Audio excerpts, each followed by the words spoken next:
Good morning, everyone. Welcome to Transport for the North Scrutiny Committee on Wednesday the 15th of June. This is being broadcast as well as the meeting here. The meeting today, I would like to welcome three new councillors, Councillor Farley, Councillor Hammond and Councillor Friesen. So you're very welcome and we hope that you will enjoy it.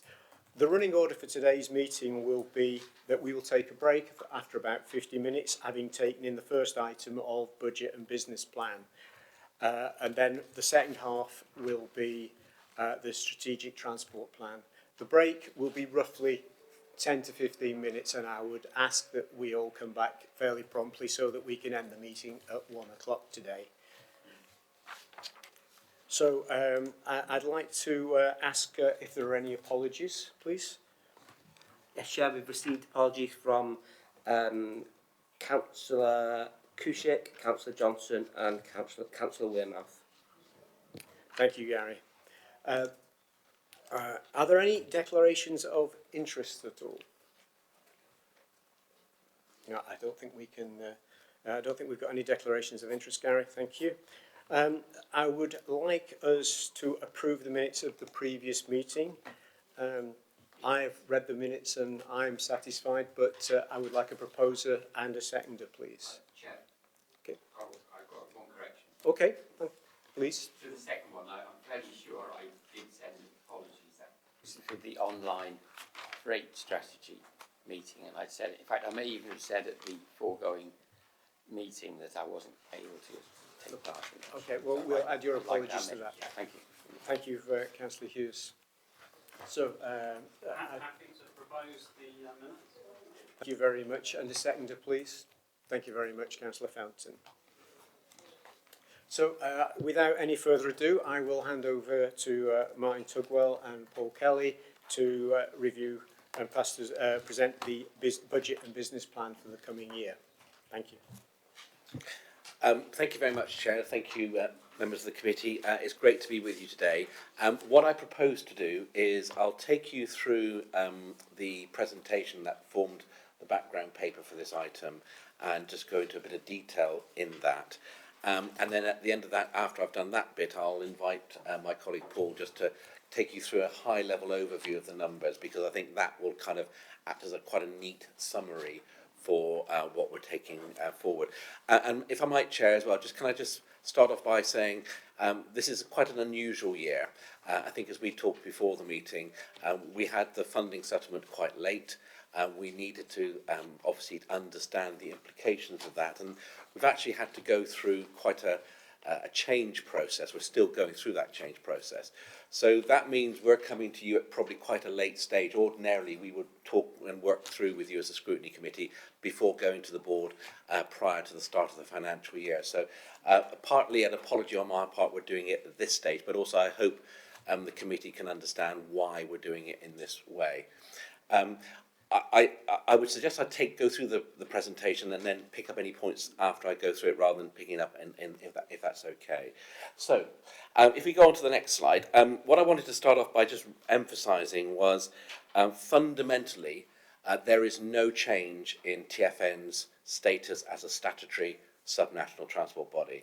I think that's really important to have that understanding, because it's the framework that sets out the functions is the one that very much drives the focus in terms of how we use the funding available to deliver on those roles and responsibilities.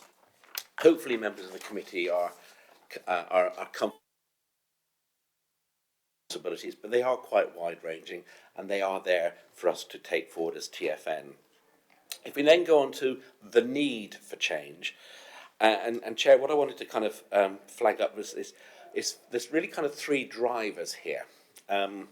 Firstly, there is a need to work with the funding that we have available, which for me is both a challenge, but it is also an opportunity, because it has served to help refocus on what the core responsibility and roles of TfN are. There are opportunities to grow on that, and I'll touch on that towards the end.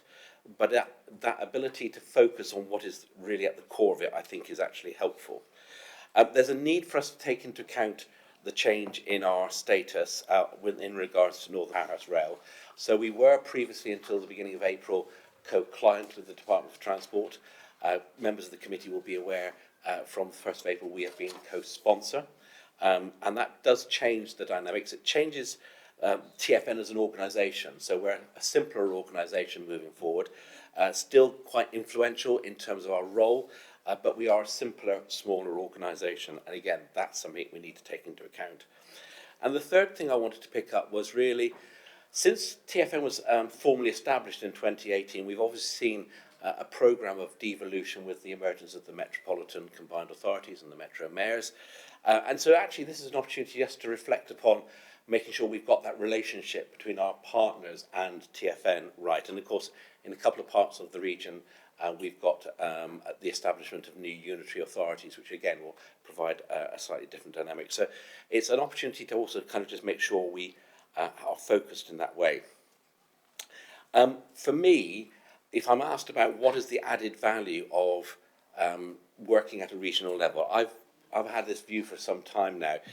It's reflected in those roles and responsibilities, but where we can add most value is where we're dealing with investment and infrastructure proposals that are crossing boundaries. You know, you look at the scale of things like the rail, or indeed some of the bigger road projects, the A66 is one in mind. These cross boundaries, so actually working together and collaborating makes sense. There are examples of where we are facing collectively and individually the common issues. And so we kind of, over the years, it's become a lot clearer where partners are looking for us to be working on their behalf, working with them to deal with issues, and we'll touch on some of that later as well. And then there is that role about influencing and being the voice of the North. So those three kind of tests, all right, if you like, actually act as a way of focusing us as well. If we move on to the core strategic narrative, I put this up really just to kind of reassure the board, the committee, sorry, that the core narrative has not changed. So if we go back a year and we think about the strategic narrative, the golden thread that the TfN board signed off, that does not change. So we're still focusing on realising the economic potential. You'll hear maybe a little bit later when we talk about the strategic transport plan, the work around the independent economic review is already underway because that's the bedrock of the economic offer. Then we're focusing on that about development being sustainable. And you will have seen last year we had the regional decarbonisation strategy, which set out our route to net zero, nearly net zero by 2045, but also the pace. And we'll shortly be publishing work around transport-related social exclusion. So if you think about that narrative, what are we trying to achieve? Economic potential, development that's sustainable, and solutions that are enabling individuals to realise their potential. That has not changed. And in some respects, over the last 12 months, the evidence base that we've been publishing from the technical work has been strengthening the work, and that's going to be one of the key foundations for the strategic transport plan. What that means in terms of what we need to do in terms of the transport system is we need that strategy, which is the strategic transport plan. We need to have that investment programme, and we need to be working with partners both nationally and locally to deliver. So for me, as we move forward, we've got to keep that ambition set out in the strategic transport plan, evidence-based, vision-approached, but at the same time, we need to get smarter at how we react to and feed into opportunities to influence investment decisions at a national level. So whether it's National Highways Road Investment Strategy or whether it's a comprehensive spending review, we need to be using the evidence from the strategic transport plan to feed in and shape those arguments on behalf of the North. So where does that get? That moves us on to a new operating model, which this is, if you like, I just felt it's helpful with this focus to just kind of capture what is our role moving forward. Many of these roles we're doing already, but I think it's actually quite helpful, given that fact we need to refocus the business plan, to just kind of capture it. So it's about being a centre of technical excellence. We've got technical tools, we've got analytical capability that underpin our work, but is also available to all the partners.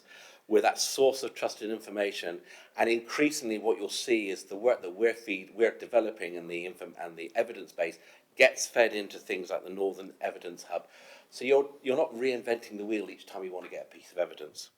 With that strategic thought leader, I make the point about strategic transport, and I kind of put infrastructure in brackets there because what we're starting to understand, and again we saw it with work we've done recently on EV charging infrastructure, to do things on transport, in certain cases we need other things to happen in other parts of the infrastructure system. So on EV charging, it's about the energy systems, the energy supply. If we think about some of the innovation around transport and technology, it requires digital connectivity. So this is not to suggest that TfN is taking the leadership in those roles, but is actually important if we're going to realise transport's potential and achieve change in transport, that we start making these connections and start making sure that they're being delivered as well. And that thing about helping partners. So going back to this technical evidence base, and I've talked to the chair before about how, as we move forward, we've got in the immediate short term, we've got some commitments that we need to deliver, supporting the Department for Transport on the NPR business case. There's work that we need to do for our own strategic transport plan. But I'm very hopeful that we can start having a business model where, and in some respects this is already happening on an informal basis, where partners can say, can we tap into your knowledge and experience and use it to do work like, for example, developing business cases. So doing it and using the common evidence base rather than commissioning external consultants to perhaps reinvent that.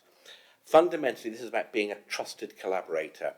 So again, we've got strong partnerships with National Highways, Network Rail, transport focus.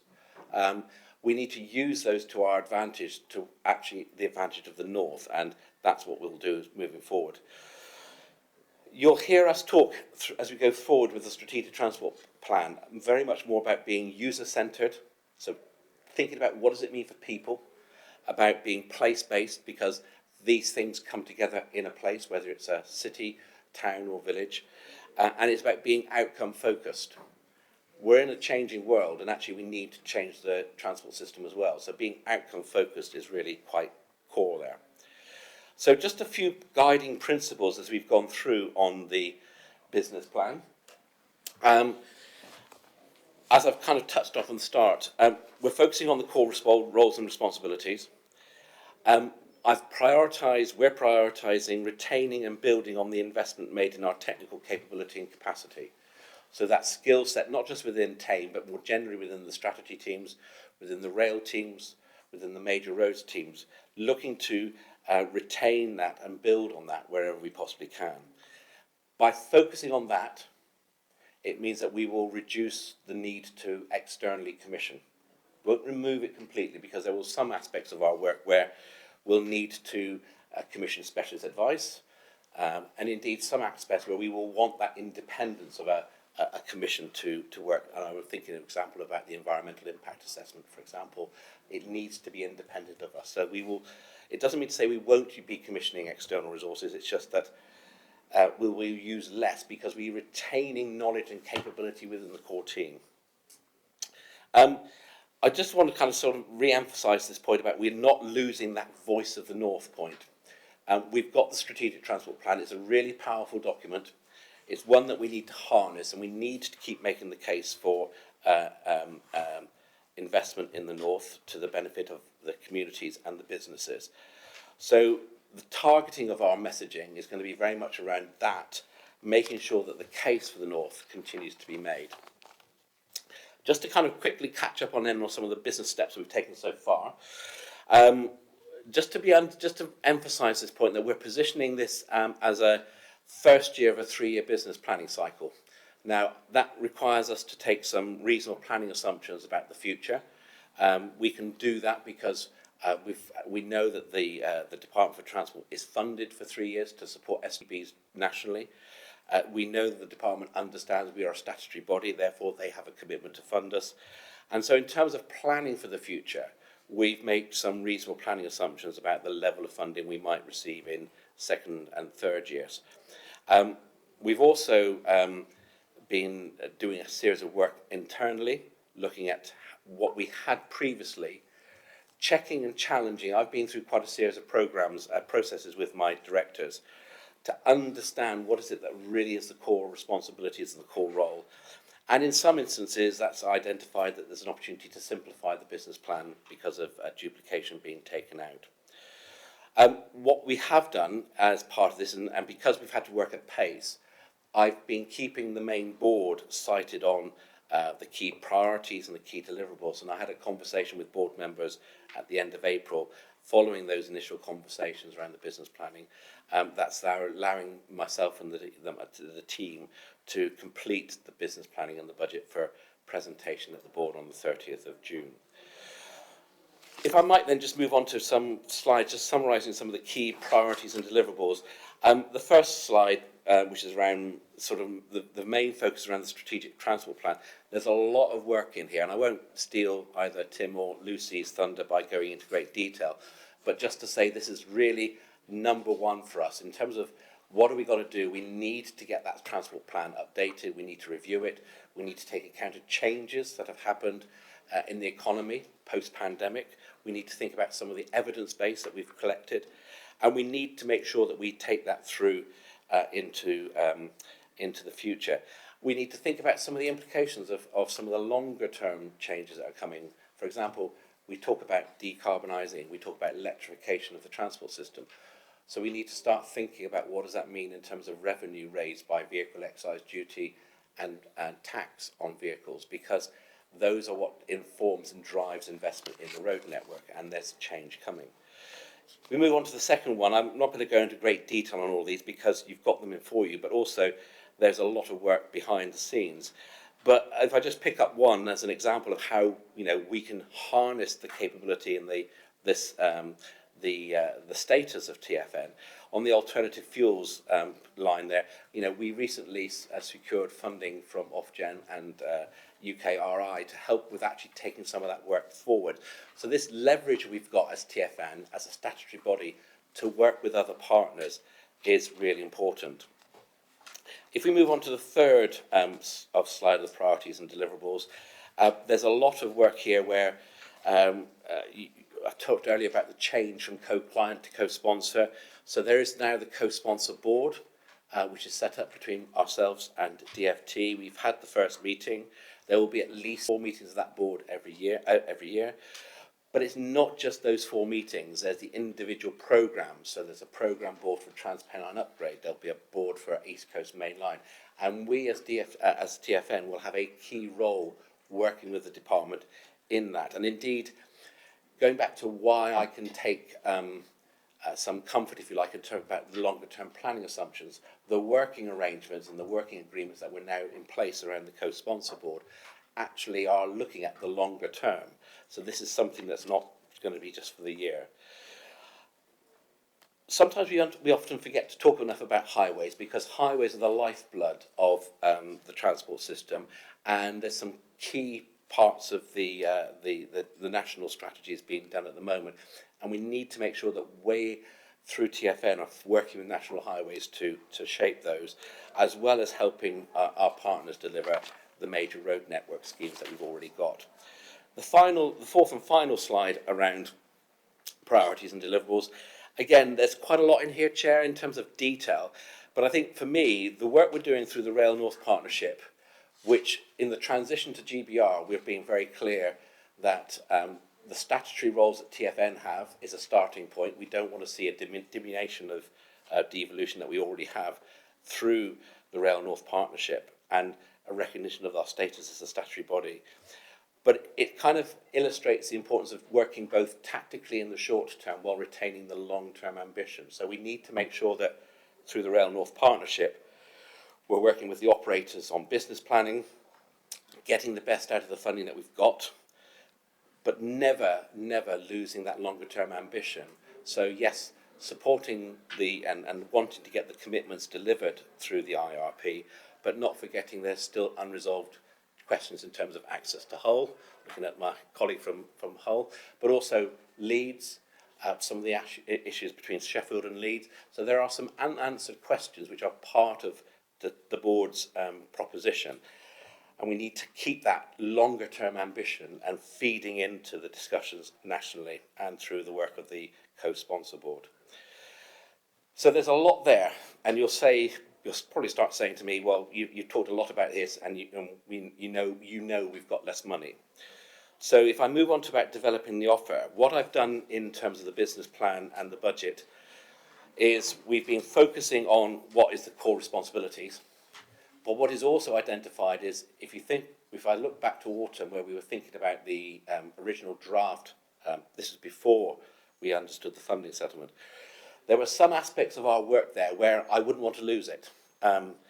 And what I want us to get into a place is where we're kind of being a bit smarter about how we make the case for further investment in our capability on behalf of the North. So we know that the freight and logistics strategy, which I know you as a committee looked at recently, there's an awful lot more that we could do, and it's important to do it at a strategic level. So there may be opportunities to work with the department to get more funding to do some more detailed work, whether it's around the modelling, whether it's around data, whether it's about the business cases. There's work around a common appraisal framework, pushing forward on some of those things that we still need to do. What I want us to be in a position is to say, use our core as our starting point, and then as the work we do identifies the need for further work, so we actually make case to the department to say, we could do this, are you interested, let's do it together. The other thing that we have done, and I've gone to the next slide, is also there are some things that we have not prioritised, which we either will sort of either have to just defer or just won't be affordable enough. Listed some of them here. For example, the ambitions that are set out within the Northern Transport Charter, which remain important for us, about making that case for a Northern funding envelope, about having more investment for the North. The arguments for those are grounded in the Strategic Transport Plan, our evidence-based statutory document. So to some extent, the Northern Transport Charter is actually duplicating it. So we mustn't lose the focus that that brings, but I want us to ground it in the work that we're doing with the Strategic Transport Plan. When we were talking about the Strategic Transport Plan, we were talking about proposals for potentially a citizens' assembly. That's something we just will not be able to afford. So we need to work with our partners, many of whom have got their own kind of assembly networks or community networks. We need to work with our partners to make sure we get that reach. We will still use some citizens' panels to look at individual areas, but that proposal for a citizens' assembly is just not affordable at the moment. You will have also seen there some other examples of how, by being focused around what we do, we can afford to step back. And then the final slide, Chairman, just for me, is to say the next step. So we are working on the budget and the business plan. We are taking that to the board on the 30th. What we're doing within the business plan is there will be KPIs, and those KPIs will be the basis of our agreeing with the department about how we'll be measuring performance. What I'm doing in parallel, Chair, is completing a functional redesign of TFN. I have, as part of that, I invited applications for voluntary redundancy, and I'm working through those at the moment. And there will be some change within the teams, which I need to work through. Chair, hopefully you and the committee will appreciate that's a live matter for me in terms of dealing with those on a personal issue with individual members of staff. So I won't be able to go into detail about that at this moment. But I hope what you get a sense of is the form of the organisation moving forward will very much reflect the function, the core responsibilities moving forward. And so, Chair, that's all I wanted to do by way of introduction. What I might suggest is if we might just then invite my colleague Paul just to take you through the high-level numbers, because I think that kind of sort of summarises the journey we've been on, Paul, if that's okay. Yeah, I'm happy to do that. Hopefully members have received, they did receive the distribution, but if they haven't, it's on the screen behind us there. So overall, so last year's budget was 60.2 million, and this year's budget is, it's been set at 16.5, subject to approval by the board on the 30th of June. It's probably best to start bottom up, actually. It's probably a sort of a better sequence for the story. So integrated smart ticketing, which was the budget last year, is nothing in this year. That was because the programme got closed 2 years ago, and the budget for last year was the costs associated to retaining a few schemes until they could be appropriately transferred to the department or closed down. So we have very limited integrated smart ticketing work going forward. There is a bit in relation to some strategic work being done by Matt Smallwood, who I think has shared that previously with this committee. Northern Powerhouse Rail, this is probably the largest change, well, it is the largest change in terms of the budget year on year. Members will note that not the full amount has been reduced, so this relates to the transfer of the programme to the department on the 1st of April of this year. So the whole programme transferred, as well did the staff that were managing that programme from TFN's perspective. So 17 staff trooped across on the 1st of April.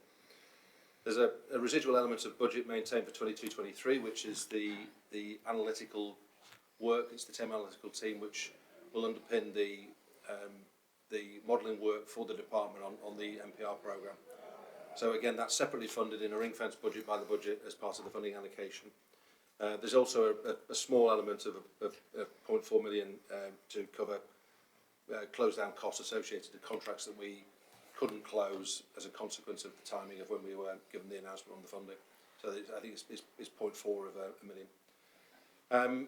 Moving up to the investment programme benefits analysis, that was a one-off programme that was put in place last year and is not intended to continue this year. That was work that was done. It was distinct standalone work and a programme work which was finished. Rail North Partnership continues as normal. Again, that was in the funding letter and fully supported by the department, actually slightly increased. Again, it's essentially people, but the department are keen to continue the good work that's done in that area. Moving up to the item third from the top, which was the recharge to the MPR programme. This is probably the most interesting one. Oh, certainly is to me anyway, but perhaps others less so. But so last year we had the ability to appropriately allocate an element of our fixed costs into the programme because that's what they were there to do. We had a back office function that was underpinning the MPR programme. Clearly, when the programme goes, the ability to recharge that cost base doesn't, which is therefore it immediately puts us into the position that Martin was referring to before about needing to rationalise the structure and change the structure to make it fit for the purpose going forward. So what you then see on the line, the second from the top, is the one-off costs in 22-23, which is the cost associated to transitioning down to a more sustainable organisation. They are a one-off cost. They will be incurred in this year and they'll be drawn from reserves. But then what that does, that underpins the top number, which of £7.3 million, which is a sustainable budget profile, and essentially a lot of it's governed by resources that is affordable and sustainable going forward. And that's so I suppose really the top three items kind of fit together, but we felt it was important to break them out for the purposes of transparency and as part of the story that we'd tell. Above that, really, I mean, obviously there's risks and opportunities. I think the key thing from the opportunity perspective is that we've got the right resource base to go forward and continue to deliver the core duties that are in place.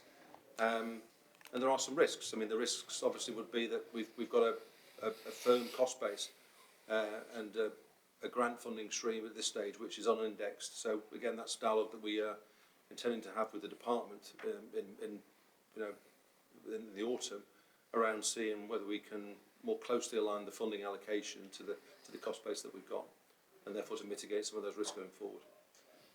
The key thing is that we've got a sustainable position going forward.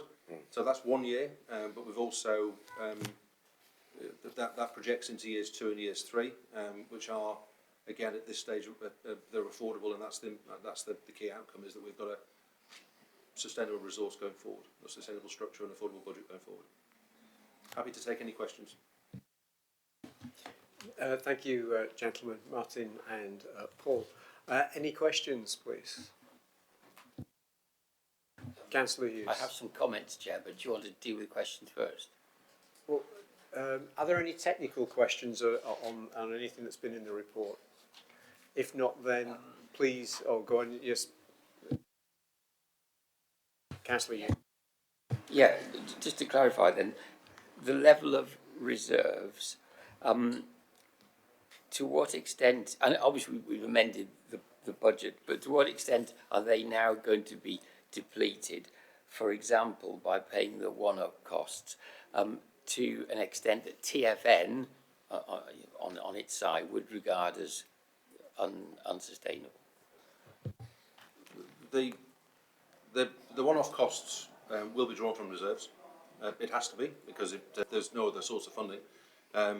This is quite an interesting balancing act. The key thing is you've got to get the run rate down, and that's the 7.3. That is a sustainable run rate. So there's a one-off cost to get to that, and it does come out of reserves. But the reserves are there really because of history. I mean, that's it. We are solely funded by the department.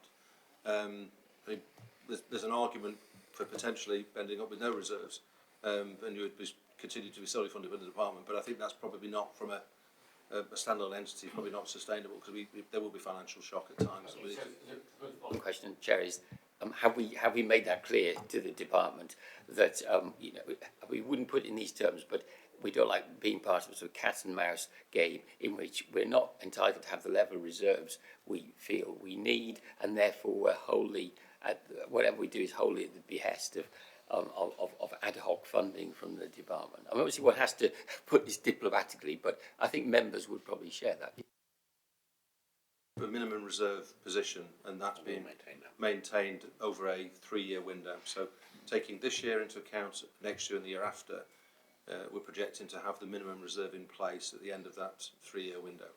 So that's we're comfortable, but it's beyond the 3 years. It starts to reduce. So again, that's something we need to address now to mitigate the issue in year 4. But if I might, Chair, just to add to that, I think what I'm really keen to get us into is a position where over a 3-year planning horizon we maintain are consistent with our agreed reserve policy, but the organisation is set up in a way that is sustainable for the longer term.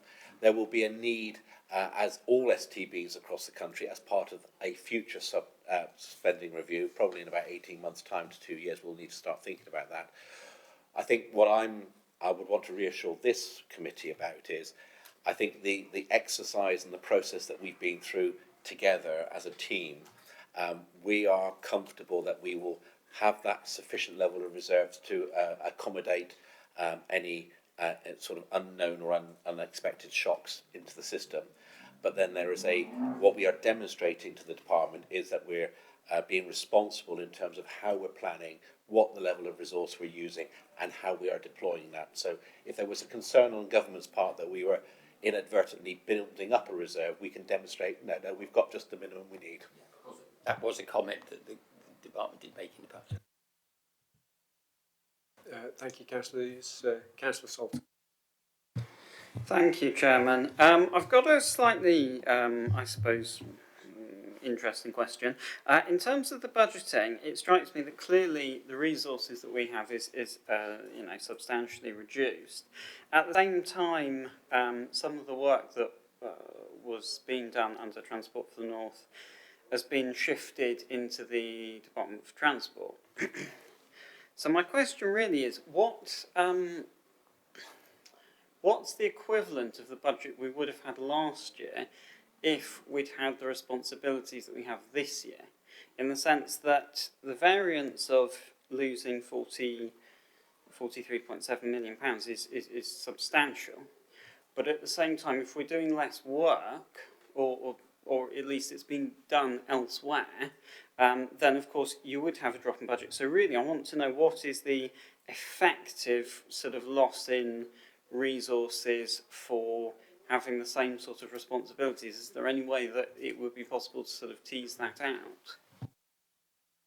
I mean, what you have as the budget for this year is effectively that position. It's what we've had to do is we had to look at the resource, look at the structure, look at the staff costs within, look at all the variable costs to get to within an affordable envelope. So had that, and that envelope was the same envelope that was in place last year. We just had the ability to mitigate some of the costs that were in place last year. Once that the ability to transfer costs into the programme, because the programme was gone, has been removed because of the transfer of the programme, then you get to your true cost base. So what the budget represents this year is an appropriate cost base to manage the core activities, which would be commensurate with what we would have had last year had we removed the programme. Does that help? It's almost a like for like. And I think, Chairman, it's helpful to understand there's been no change in terms of TfN's core responsibilities as a subnational transport body. What we're talking about is that change that has happened as a consequence of the switch from being co-client to co-sponsor. The functions and the activities have now been taken on in terms of commissioning work and actually running the programme within the department, and that was what the basis for, did we say 14 members of staff? 17 members of staff transferred across with the budget to cover that. And I think it's important to also bear in mind that as the IRP and the Northern Powerhouse Rail programme ramps up, then obviously some of the costs associated with it are going to increase significantly as well, but that's within the envelope the government set for delivering that.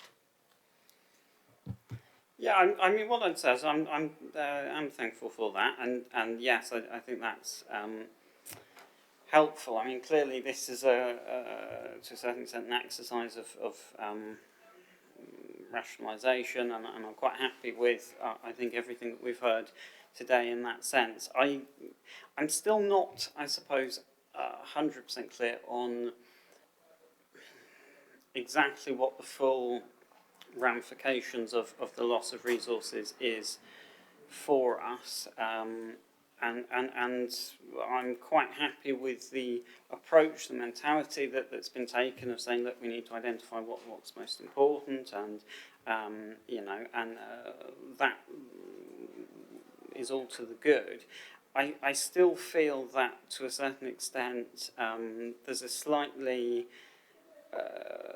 it's just not wholly clear when you're moving from a situation with certain responsibilities and certain budgets to that organisational switch and a lesser budget, to what extent the drop in budget is purely due to that, and to what extent it's also due to the financial position of the country as a whole,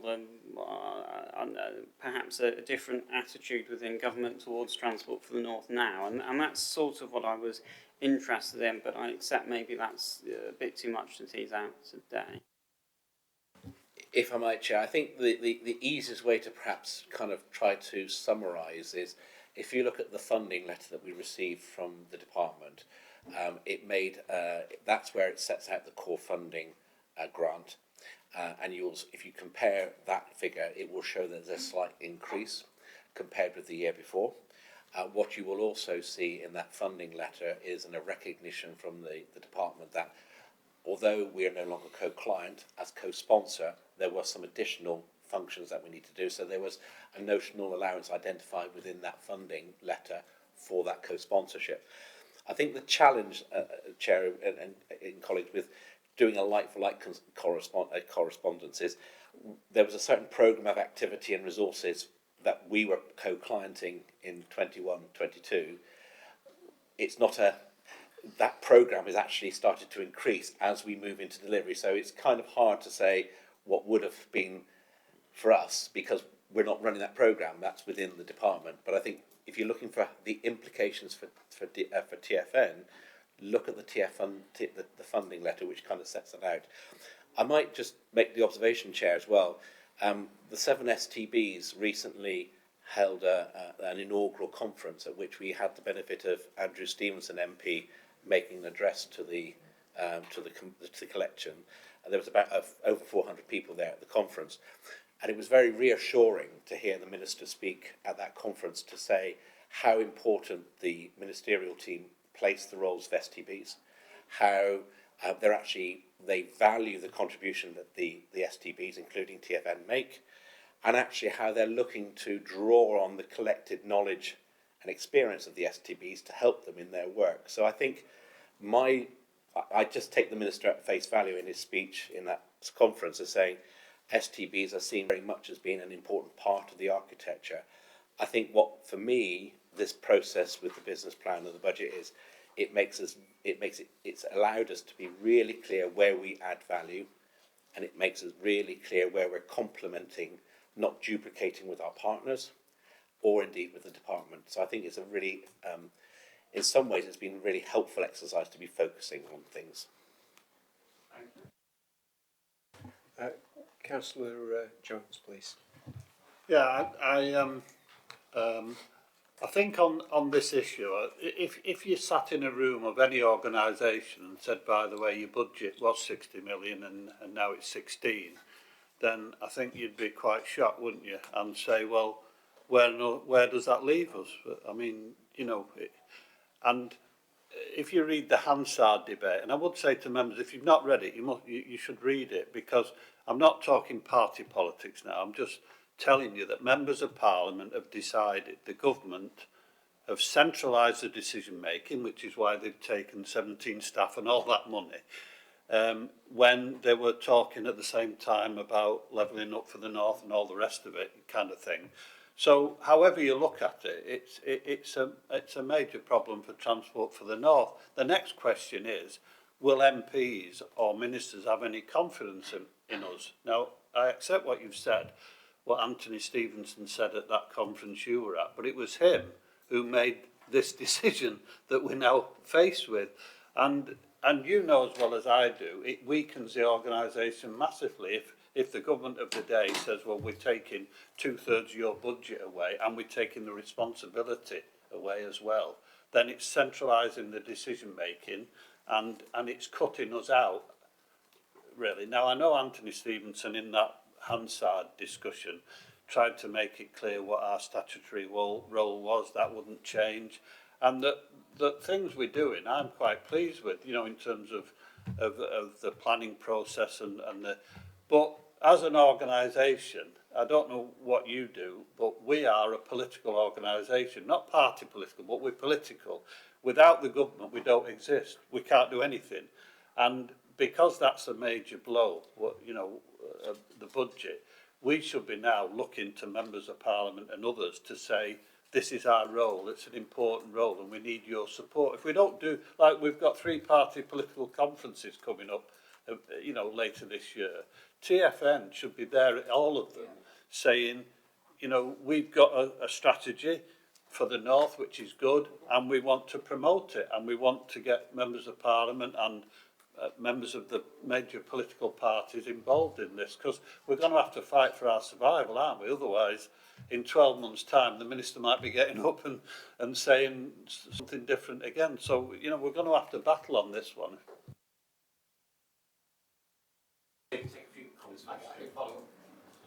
Can I now make the comments? I was going to say something very similar, maybe add a bit on. And I think TFN really does now have to strongly make the case that it is still the voice of the North for transport, because we've got the Northern Transport Acceleration Council, which appears to be more appealing to ministers. And I note that, Martin, you did highlight that you'll be tempting to do that, but particularly in terms of Northern Powerhouse Rail, if we've got, given that it was such a major part of TFN's previous programme, that the ministers have to demonstrate that they're reliable when they say that what TFN says will be taken note of. And I have to say, just smiled a little ruefully at there being a co-sponsor board. And look, if we've got any status, we just have a face-to-face meeting with the minister. And I don't know what this co-sponsor board does, but it sounds like just another quango that actually is going to dilute our power. And I am concerned about the fragility of the reserves as well. And if we've got no reserves, then we're absolutely in the lap of the government, and we have little autonomy altogether. But trying to be a bit creative and positive, Chair, I still think there's scope for TFN, and obviously it's for the board to make these decisions, but we make suggestions to them, for us continuing to press for more delegation of powers, even if the government doesn't want to give us more money. You know, they could just say, okay, well, you've got a lot less, but we will respect TFN's perspective on such things. Given that, we're always promising devolution, levelling up, and so on. That partnership, I agree. We'll have to, just like local government, we'll have to do more and more with partners, because lack of money, lack of influence, and so on. I think TFN has done some very recent reconsulting with local authorities on what they would envisage our purpose to be, but that clearly needs to be ongoing, because I'm not sure there's a high level of awareness of what TFN does, and especially since the budget reductions, local authorities may think we're just fading into the background and therefore not want to contribute. Maybe, and I think I've suggested this before, maybe all the portfolio holders for transport amongst our constituent authorities could be invited to a special meeting of perhaps both the board and scrutiny together, so that there can be dialogue here. Because, for example, I'm not the portfolio holder. Our portfolio holder in Cumbria does fairly frequently refer to Transport for the North at council meetings, but he doesn't enlarge on that. So it's just another term amongst the plethora of bodies that there are that are supposed to be doing things. And I think finally, Chair, I'd like to still see TFN seeking for some quick wins that can be achieved with the vastly reduced funding that we've got available, and it's obviously in working in partnership. And it's not for me individually to suggest what there might be, but I'd welcome somebody coming back from officers so that we can look proactive, even though the scope is so dramatically limited. Thanks. Thank you. Any other questions? Oh, lots. Let's start with you, Councillor Cooper. Thank you. I agree with a lot of what my colleague Councillor Jones says. I think perhaps your biggest challenge isn't going to be around voluntary redundancy. It's going to be around retaining our best staff, so we can, because you rightly say that we've got a good reputation as a sort of a point of expertise, subject matter expertise, and we want to keep that reputation, and that's going to be quite challenging. I wanted to ask a slightly boring question about the budget, if you don't mind, which is that now quite a lot of our budget is going to be around staff costs, isn't it? A very extremely high percentage of it. In local government, we have the collective bargaining, don't we, whereby at some point, usually in the autumn, we find out what the agreed pay rise is going to be, and it gets backdated to April. We're living in an era of high inflation at the moment. That pay demand is going to be quite high. Do we have scope within our budget to absorb the kind of pay rises that we might expect the unions to be looking for within this budget, and taking into account that they're likely to be backdated? Excuse, you please just pick up on the one point, and then I'll invite Councillor Fletcher and Councillor Fenton's questions as well. We've made a provision in there for increases that are anticipated. Whether it's the right number or not, time will tell. But the fact of the matter is, we have made a provision for that. I think the key thing is that with any budget, for any year, there'll be lots of ups and downs, and what we need to be able to do is make sure, as the agenda develops around the emerging pay award, which we would hope to see over a period of time, and if it is higher than what we've been provided, then we'll need to make sure it can be accommodated within the envelope that's been agreed today. Will be agreed in June. Yeah. Thanks very much. Can I invite Councillor Fletcher? Yes, thank you, Chair. Yes, at least one of the questions could relate to item 5. It's a grey area, so please correct me if you want me to leave it to item 5. But yes, with regard to this 3-year agreement, following on from what Councillor Cooper says, is it inflated each year with this 10% inflation or not? I fear it might not be. The other concerns I've had is with regard to the integrated rail plan that was announced late last year, but it was announced at 2019 prices, which is good anyway, and having seen a letter from Grant Shapps explaining just where the money was going to be spent, which included Midland Main Line electrification and various other some items outside the north of England, it didn't seem to be enough money there either. And with the recent announcement, or at least something that was put on the Transport website, that the Goulburn link has now been scrapped and will save £3 billion, does that mean that £3 billion is taken out of the amount that was included in the integrated transport plan? And again, from what Grant Shapps says, my understanding is there's no inflation mechanism being put into the amount of money that was announced at 2019 prices, which causes me a great deal of concern. And now we've basically lost control of this budget, as Councillor Jones quite correctly said. I just worry, could there be further cuts put up on the website and then we find out later? So really, I was wondering, could we have some clarification as to whether in the north we've lost 3 billion or not? And just, is there any way in which we can lobby the government to actually increase the amount they announced last year? Because 2019 prices, we're not going to get anything like what was promised in what the Grant Chaps promised last year. Thank you, Chair. Sorry if some of it goes over to the next item, but I feel that we do need some clarification on these points. It's absolutely fine. I'll bring in Councillor Fenton, then I'll have a comment, and then Martin, it's over to you and Paul. Just a quick question around, it was good seeing the priorities, collaboration, partnership working. Obviously a number of local authorities, including my own, are working on their own transport strategies to inform a refreshed local transport plan. Within the new operating model, are you confident that TfN will have the capacity or the ability to ramp up capacity to respond to those requests from local authorities who want to tap into some of the expertise and the know-how that clearly TfN has and hopefully will retain? Thank you, Councillor Fenton. And not wishing to miss out, I'd like to put my 2 pence in, having listened to some of the other comments here. I have some other questions afterwards, but then more about your forward plan.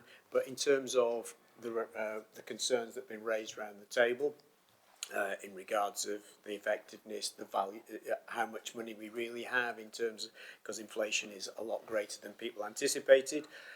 But I'm just, one of the things I think that I was taken with, by the way Councillor Jones brought this up, and also Councillor Hughes.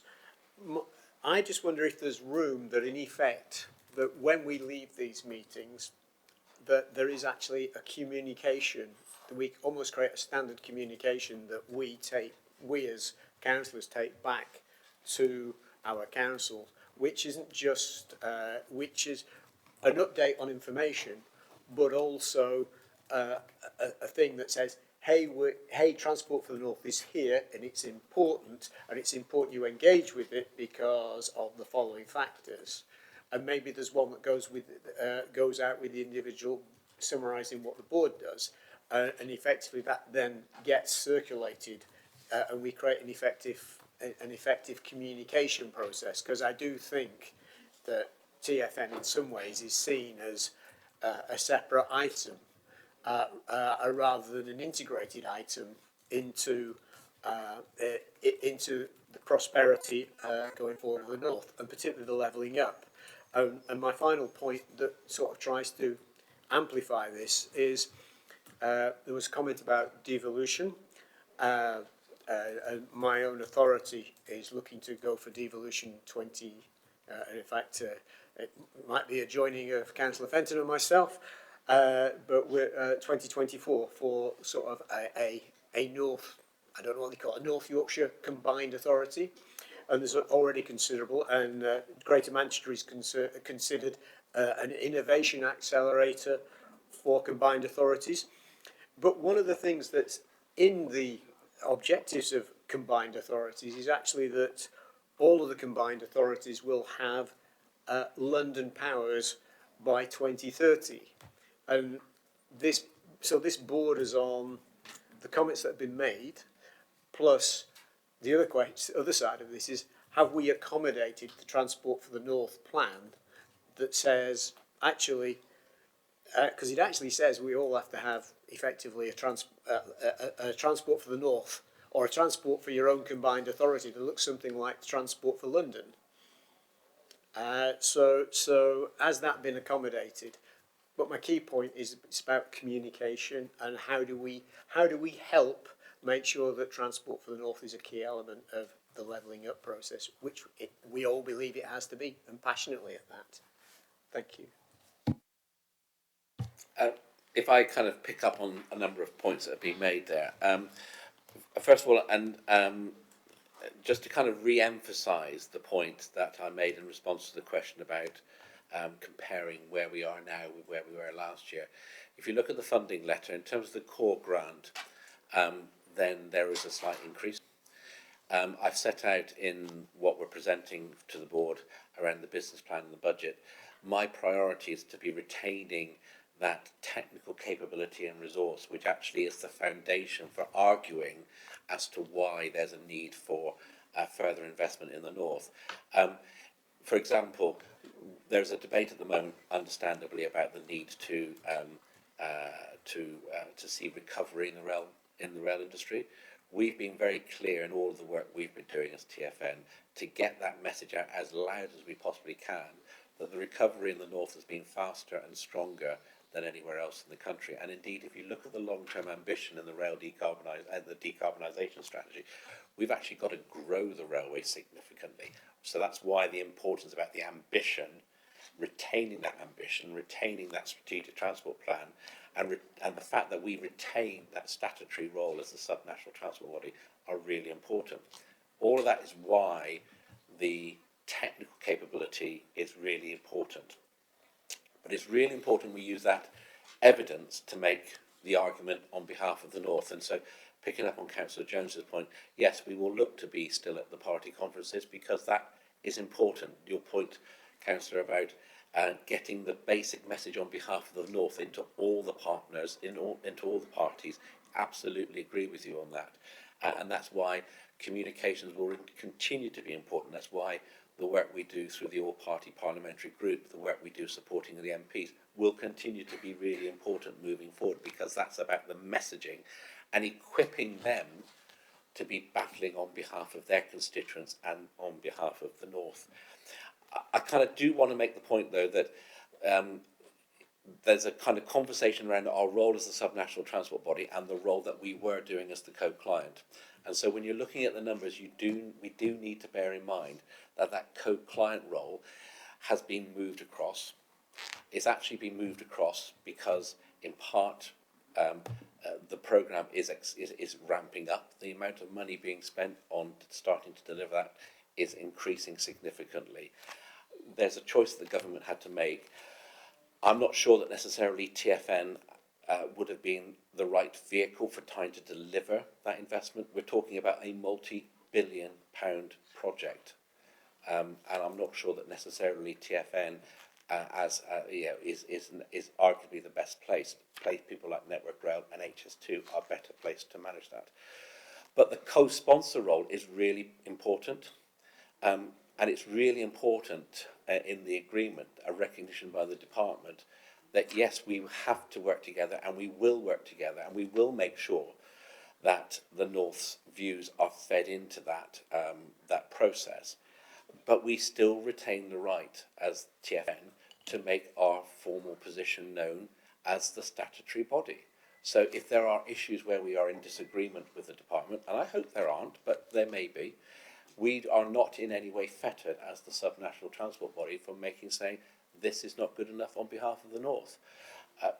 Councillor, you mentioned about the Goulburn link. I suspect we will have a conversation about that at the TFN board on the 30th of June. What I've seen reported is we've seen a decision on the Goulburn link. We've seen that in the Union Connectivity Review it talked about alternatives being looked at, but we've not seen anything around the alternatives. I think that's really important to understand, because from my perspective, the advice I would give to the board is TFN has said it supports particular pieces of infrastructure because of the outcomes it delivers, because of the benefit it brings for the residents and the businesses. So I think we should be open to looking at alternatives, but we should be focusing on making sure those alternatives still deliver the outcomes. I've worked in this profession for many years. There's always more than one way to deliver something, and sometimes if you're open to alternatives, you may be able to achieve it more cheaply. The key thing is the outcomes. What are we needing to do in terms of connectivity? What are we needing to do in terms of the access to HS2 services? And I think that's where we need to work with the board to make it very clear what the North is looking for in terms of alternatives, and then work with the department to find an affordable solution that can be delivered. Thank you, Martin. Any other questions for Martin? I would just like to ask, you go to the party conferences, but the people around this room effectively are captive. And I think that's an important, so I think that we are important in the communication of the message. And I think that maybe there should be some sort of output that standardises what we take back. And I think that's a great opportunity that we're perhaps missing at the moment. And we are all very, you know, at party conference there'll be people from up and down the country, whereas we are all, we've all got a vested interest in this. So I think communication is important. Party conferences, of course, you've got to be seen there. But I do think you've actually, so we're captive. And I think that's important. Plus the fact, as I say, we are passionate about getting as much from this as we can. I just had an observation and a question. The observation is, and it's relating to your outcomes. I do want, as strategically, I want us to be looking at KPIs, which you mentioned, but I'm very conscious that they're about outcomes or impact. So, for example, if we put this railway line in, how many cars does it take off the road? So it's got those sort of measures in. It's not just do we deliver this, but what do we think the impact will be? So I'm very much concerned about seeing the KPIs with what the impact is, rather than perhaps the regular management ones. And then just finally, that's just an observation, but the final question is Power Grid actually one of our partners, or the distribution network organisation for the electricity boards? So I'll deal with the last point first, Chair. I touched on in the presentation how some of our work is actually reaching out into other forms of infrastructure.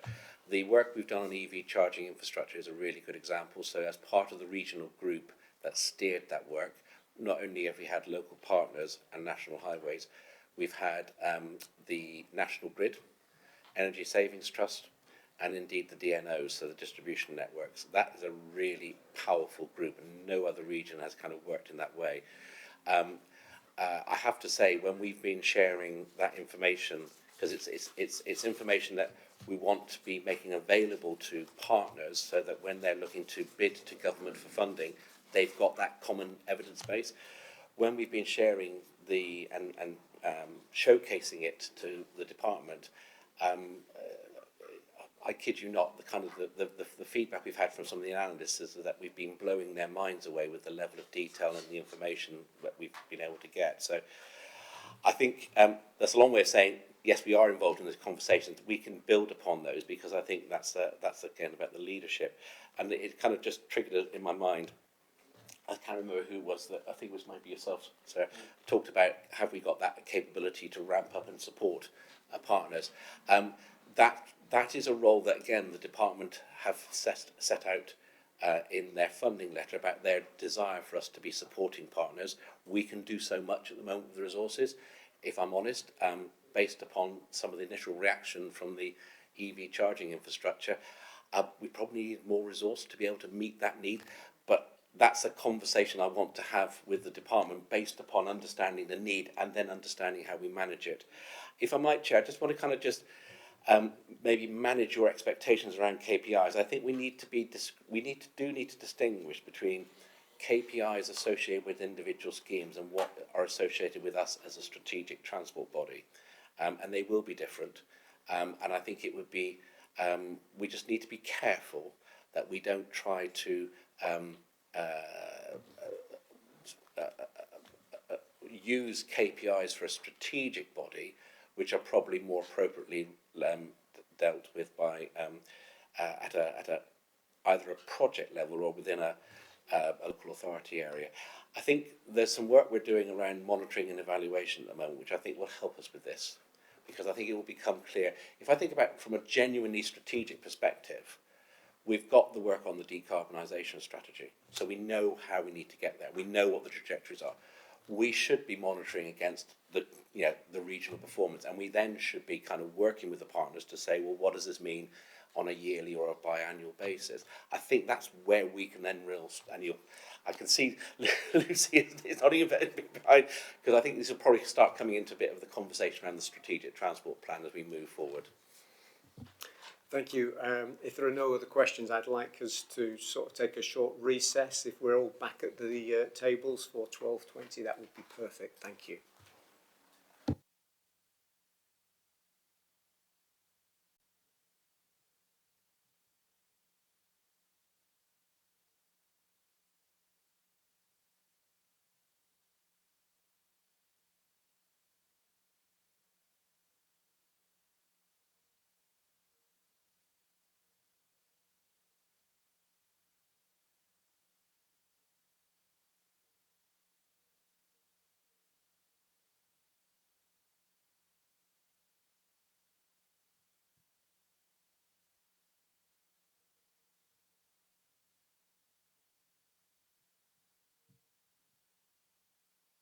I now, welcome back everybody. I hope you're all suitably fed and watered.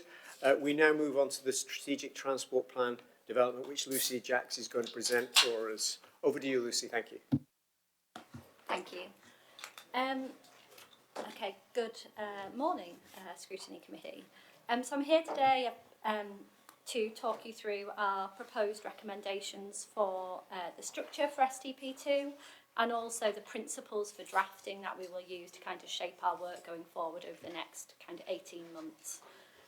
So within the paper, we're asking Scrutiny Committee to have reviewed our kind of proposals, and I'll talk through those in a couple of slides shortly, but then also to open it up for kind of questions and comments on both those principles and structure to help guide our work moving forward. So just a quick overview, I guess, in terms of what we've been doing over the last kind of 6 months, really, with partners to really help shape these recommendations and where these have come from. So following kind of some quite intensive kind of work internally in terms of planning for STP2, and as you know, there was a paper taken through TFN board in September that agreed some high-level kind of principles for STP2 and also our timeline that we're working to in terms of adopting our second strategic transport plan. So as a reminder, or for any members around the table today that perhaps are new, the high-level timeline we're working to is to have a draft STP2 in place by March 2023. We'll then do a full public consultation over the summer next year before we revise it and take it back through TFN governance and ultimately TFN board for adoption in December 2023. So there's some kind of key milestones there in terms of our timeline. But in advance of that, what we've been doing, and we commissioned ARUP to support us with doing a bit of further kind of planning to kind of get us ready into drafting, really. So as part of the ARUP Commission, and I won't talk through this in too much detail, but ARUP, we offered all of our partners a one-to-one session to gain their independent feedback on our first strategic transport plan, what people liked, what they didn't like, and then to get their views on what they want from STP2 ultimately. So it's quite a really useful kind of process and session we worked through with partners. We also engage with DFT to understand their kind of views on what they want from our plan, as well as National Highways and Network Rail.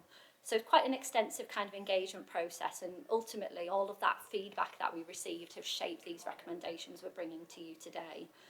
There's also a number of kind of outputs that are more internally facing that they've prepared for us that really put us in a good place to kind of start the drafting. So preparing a straw man, for example, for STP2 that myself and colleagues can start to input into, as well as a style guide to make sure when we're preparing the document, it all has a similar consistent tone, etc. So there's a number of kind of technical documents that ARUP provided for us that put us in a good starting place. But fundamentally, there's two key elements I'm here to talk to you about today and get some views on. So the first is around kind of some principles that we're proposing for drafting STP2, and I'll talk through these shortly on this, and these are covered on this slide really, but I'll talk through it to bring it to life. And then the next slide, which is the final slide I've got, will talk about our proposed structure for STP2, and it'd be good to get feedback from partners around that and how we can engage with you throughout the process. But yeah, this slide kind of briefly tries to give a bit of a visual summary of what the ARUP work and what the feedback from partners has ultimately led us to in terms of our recommendations. And the recommendations themselves are made clearer within the paper itself, but I thought this is quite a good visual tool to talk partners through. So ultimately what we're talking about, one of the key questions that we needed to understand in preparing STP2 is, who's the audience for the document? And, that really shapes how the tone of the document and who it's aimed at. And often when you prepare strategies such as this, there's mixed views around, how you write it. Is it for Joe Blogs on the street? Is it aimed at government? And how you prepare a document for those different audiences is quite different. So based on the kind of discussions we had with all our partners, our recommendation ultimately is this document is aimed at local and national government, as was discussed in the last item. The strategic transport plan is our statutory advice to government, and as such it has to be aimed at that audience and written in a certain way to support that. That said, making sure that the public and businesses understand what we're trying to deliver through our STP remains an important part. But what I'm recommending moving forward is, part of how we aim the plan at people and businesses and bring it to life is done in the wider comms and engagement that sits around the plan itself. And there's lots of mechanisms for us to do that. And again, through the consultation, there was lots of kind of feedback and thoughts from partners around that. So ideas around talking heads, so using different businesses or different people from different places to bring topics to life and to kind of bring the debate to life is one example of a number of things that have been suggested for us to consider. But as I say, ultimately, the strategic document itself and how it's written is aimed at that audience of supporting local and national government and setting our priorities. The next kind of key kind of recommendation, I guess, we're making, again, and was part of the debate with partners as we undertook the consultation process, was around, how do we write the document? So, are we focusing on schemes and corridors, which, as you know, in our first strategic transport plan, we talked about our strategic development corridors. They were a really fundamental part of how we tell the story. So do we kind of take that approach, so that kind of programme approach, or do we think about different themes and policies? So, and the views ultimately were mixed on this, and so you'll see when I talk about structure, we're going to try and do both. And there's some suggestions about how we manage that, so I'll come back to that on the next slide. But another kind of key thing that was a really strong message for us is STP2 needs to remain our long-term strategic vision, so out to 2050. So what's our aspiration for the North within that time period?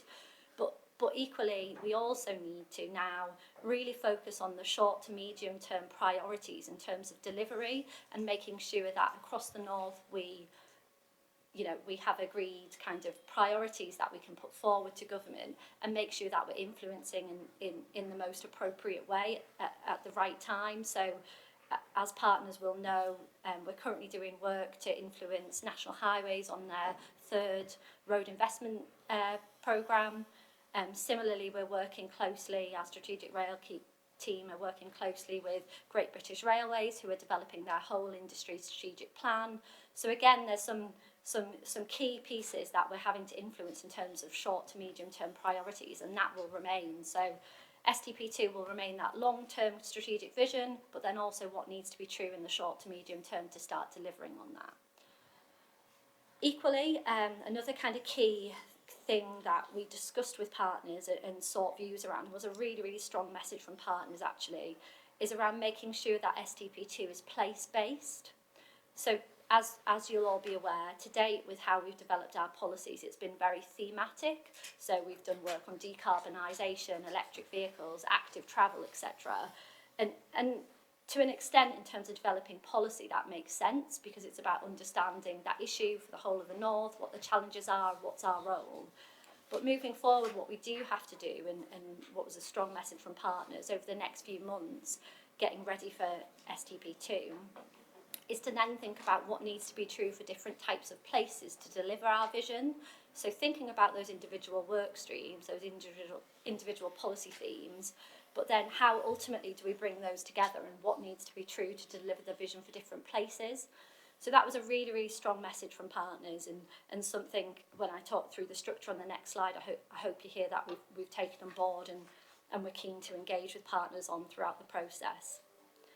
The next kind of elements, so again, something we were talking about, I've already touched on delivery and action period. The other kind of core message, again, that we heard loud and clear from partners, again, was about the length of the document. So as you know, STP1 is a lengthy document. It's about 180 pages long. There was a really strong message from partners that STP2 needs to be much more concise. So again, one of our recommendations based of that is to aim to try to develop a strategy at around 60 pages.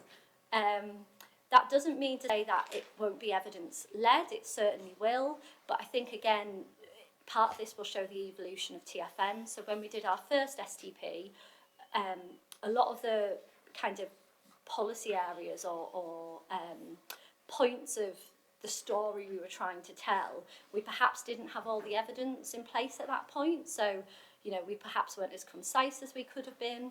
But equally as well, subsequent to that, so work that we've done since then and published, so things like the decarbonisation strategy, our freight and logistics strategy, the policy positions we've recently talked about, the work around transport-related social exclusion, etc.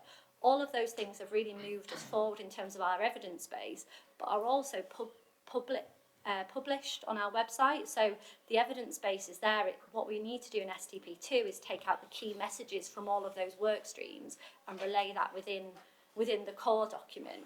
But we don't have to go over every single detail within STP2, and I think in doing that we'll have a much more concise, punchier document that will be more powerful.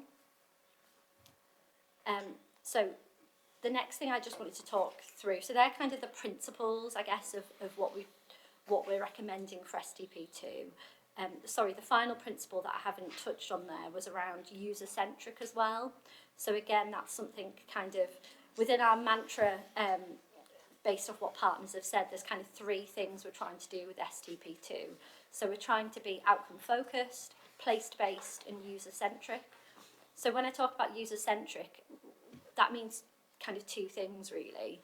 So it's still about speaking with one voice on behalf of the North and making that case for further investment to government in terms of transport. But equally as well, it's about thinking about how we bring it to life. So what needs to be true for different places, who will benefit from different interventions. So really putting the user at the heart of how we tell that story. So just briefly, and I appreciate it's not the biggest text on here, but this just gives you a flavour of our proposed structure for STP2.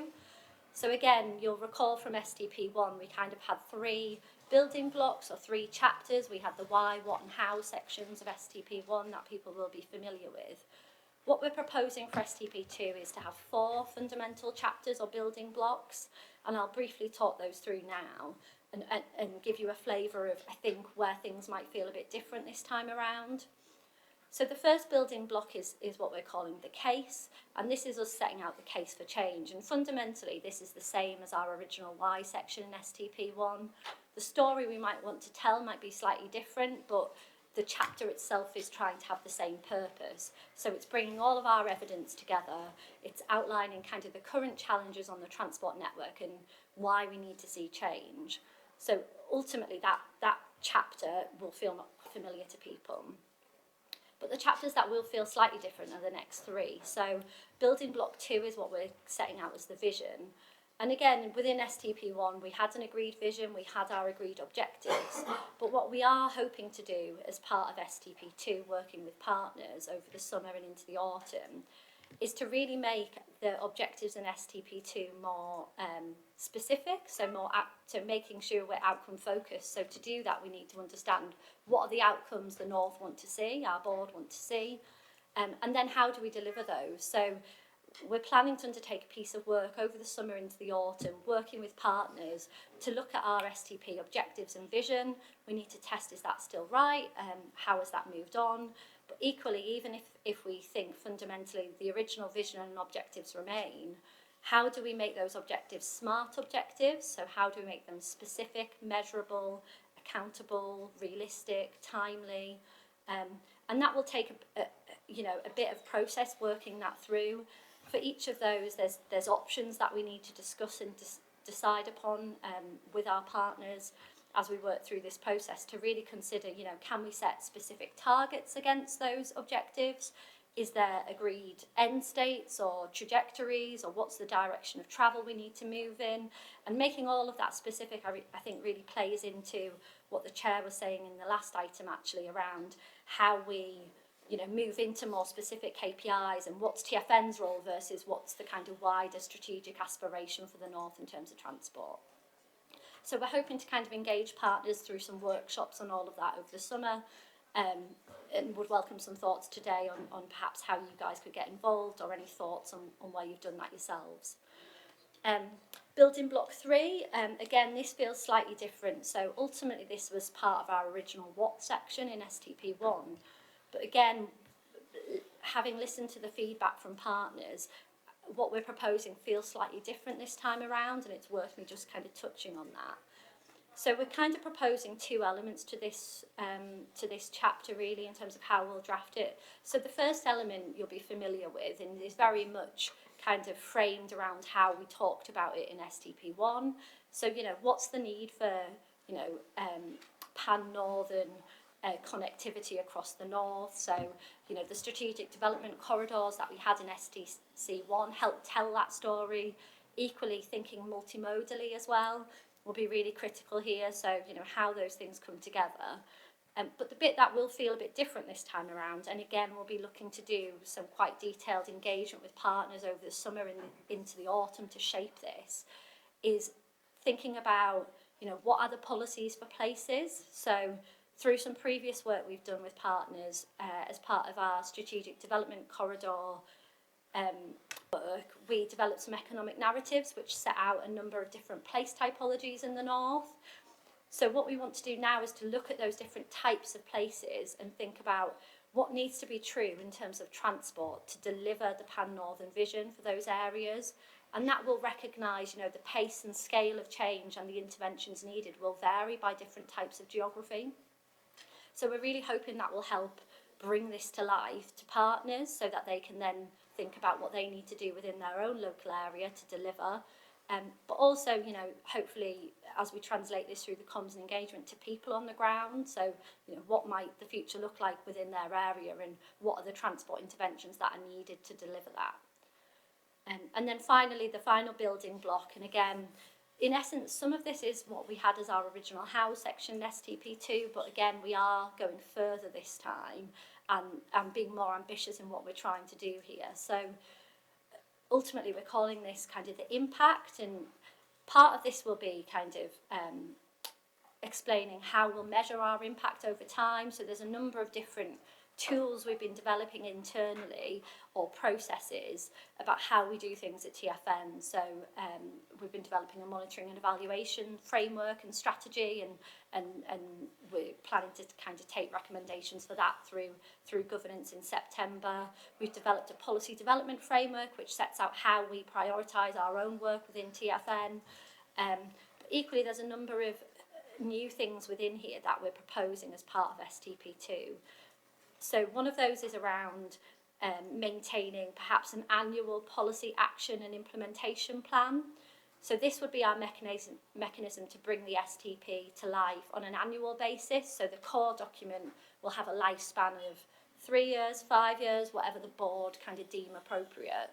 But, you know, clearly, you know, things don't stop within that year. And as we know, within the last 3 years, you know, so much can happen that's unexpected. So we need to be able to respond to that change.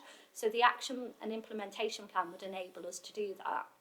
It would also enable us to demonstrate progress against the vision and the objectives and the targets we might have set overall at that strategic level, but then also set out what TFN specifically and our officers have been doing to help deliver on that vision within that year period. So I think, you know, that hopefully would be beneficial twofold, not just to our partners, so you can kind of transparently see what we've been doing on an annual basis, but equally in making that further case to government for investment. So, you know, going back again to the conversation on the last item, how do we continue to make that case to government around TFN's role and the value we add? And then again, another kind of recommendation as part of this, and some of this might all just be through one annual report where this kind of gets combined, but again, identifying partner action plans. So again, what have we specifically done to help partners on an annual basis? And again, hopefully that will make it really transparent in terms of our sort of added value. So I think that's kind of it from me. Happy to open the floor to questions. Thank you very much, Lucy. I'd like to just divide the questions into two because I've already got an indication of some of the questions that might be coming our way. And we've actually got a couple of guest stars behind me in terms of Tim and Caroline, who will be better equipped to answer some of the questions that we've got around operational issues. So the first set of questions I'd like to ask are really addressing Lucy's questions around the development of this new strategic development plan. So any questions, anyone? Councillor Fenton, I think you were quickest there. Thank you, Chair. It's good to see in the paper the reference to the liaison that's happened thus far in terms of the planning stage with local authority partners and other partners, and the plans for task and finish groups in the summer. Obviously that is going to be critical if this is going to be genuinely place-based and reflect the needs of different typologies, which is a very good word.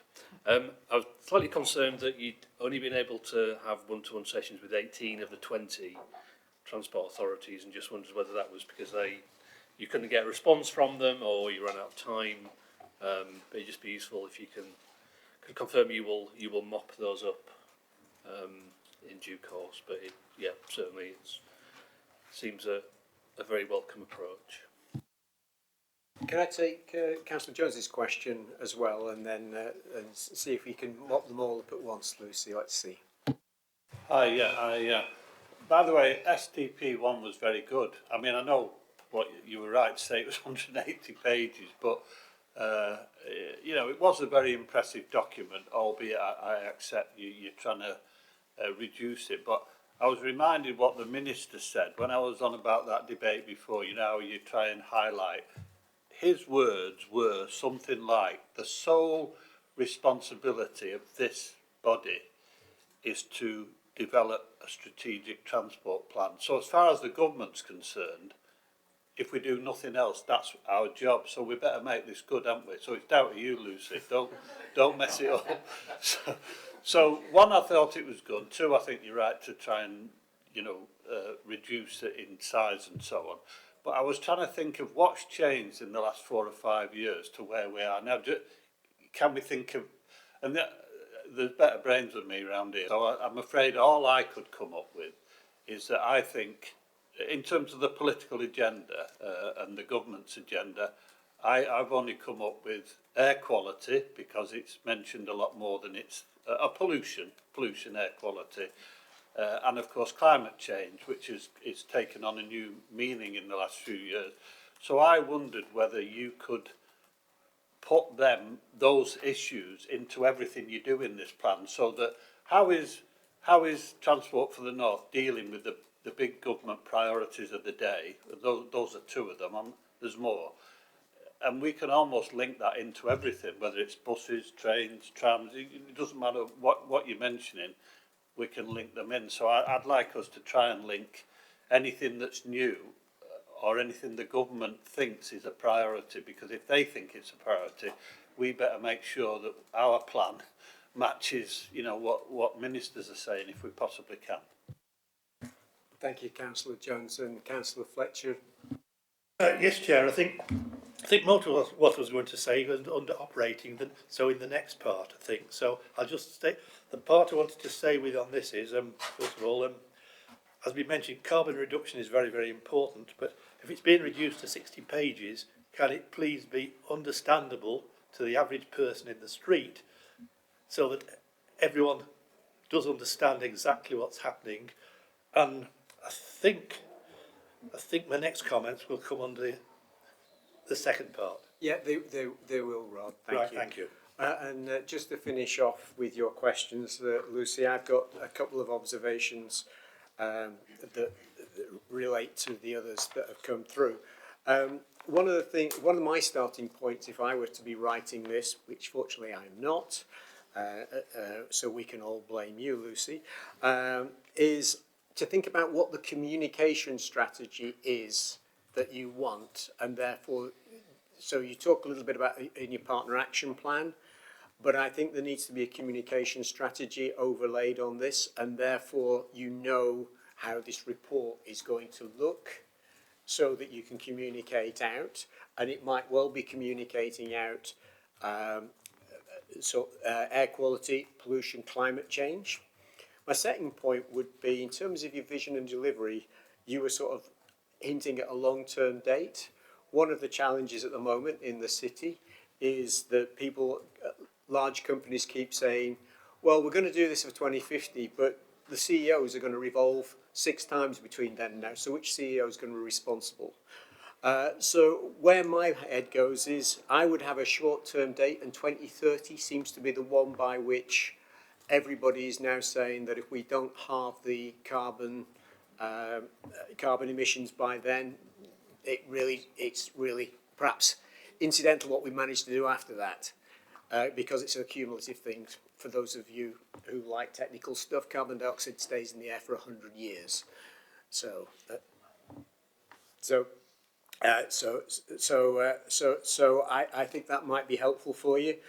And then the third thing is, and this is about engagement, and I think the energy networks, however you choose, whichever partner you choose in there, are going to be absolutely crucial in this, because if they can't deliver the energy to where we need it, particularly if it's transformed and it's no longer diesel, but it's actually hydrogen or electric or some sort of combination, then I think that has to go along the way, because you don't want to develop a plan in 3 years and then they turn around and say, well, actually, it's impossible because there's no... So there, I think those are all the questions. Oh, sorry. Let's go for you, Councillor Hammond. Thank you, Chair, and thank you, Lucy, for your presentation and report. Mine's hopefully quite a simple question, which is, when we say we're looking at creating policy for specific types of area, are we talking about rural areas, so policy for rural area, policy for urban areas, coastal areas, that sort of stuff, or are we talking about actual specific regions of the north? And now you, Councillor Hughes. It wasn't questions, Chair. Just 2 or 3 comments. I think I agree with you on decarbonisation. The government has repeatedly, it's produced its own strategy. We have our own, and in documents such as net zero, that enormous endeavour, almost every page states we will work with partners and with local authorities and so on to achieve decarbonisation, so surely they can't throw that back. I agree that I like shorter documents, and as long as they're concise and contain all the materials. And just to type what I said earlier, yeah, fine, yes, do have more consultation during the summer, but let's please make sure that those who come know what TFN's role is first and what our limitations are to what we hope to do, how they can help us, but also what we can't do. Thank you. Have we caught all the questions? Oh, sorry, David. It's a short one, really. They're going to have to keep putting back the dates, and the previous half we spoke about the cuts that's going to come.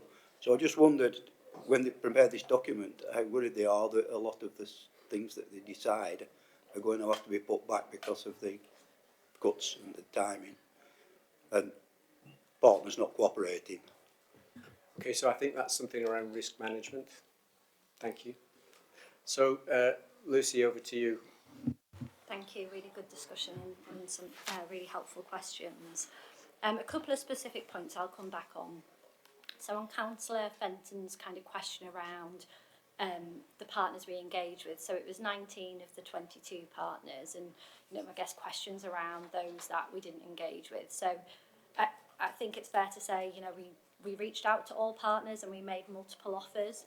I can't say whether the partners we didn't hear from, it was just a bad bad week, bad few weeks in terms of resources, or it's a consistent thing. But as you say, you know, we're continuing to kind of try to engage and make sure all partners are well engaged on this process. I think, again, from a TFN kind of operational point of view, it's something we're really mindful of. So how do we make sure throughout this process we engage all our partners? And perhaps there's some partners that, for whatever reason, have, you know, in recent time been less engaged with us. So how do we, you know, bring them back into the fold and kind of hear their views? So it's something we're really mindful of, and we're really kind of carefully managing that risk as best we can. There was a question from, I guess an observation from Councillor Jones around what's changed in that last 4 to 5 years, and, you know, what do we need to kind of consider in terms of government's priorities and how we play that in. So I think there's a number of kind of fundamental elements, and again, you know, it's definitely in our mindset to try to play to government's priorities and agendas. So, you know, there's Brexit, there's the net zero commitments, as you say, in terms of decarbonisation. Levelling up.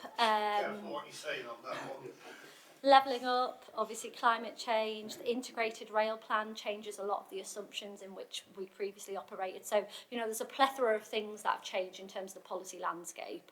We're very mindful of all of those, and I think you're absolutely right. What we need to do, you know, for this to land well with government, for any strategy to land well, you have to plug into whatever the phrases are of that time or whatever the agendas are at that time. So, again, it's definitely something we're considering and making sure we're kind of playing into as best we can. Having a look at the other questions.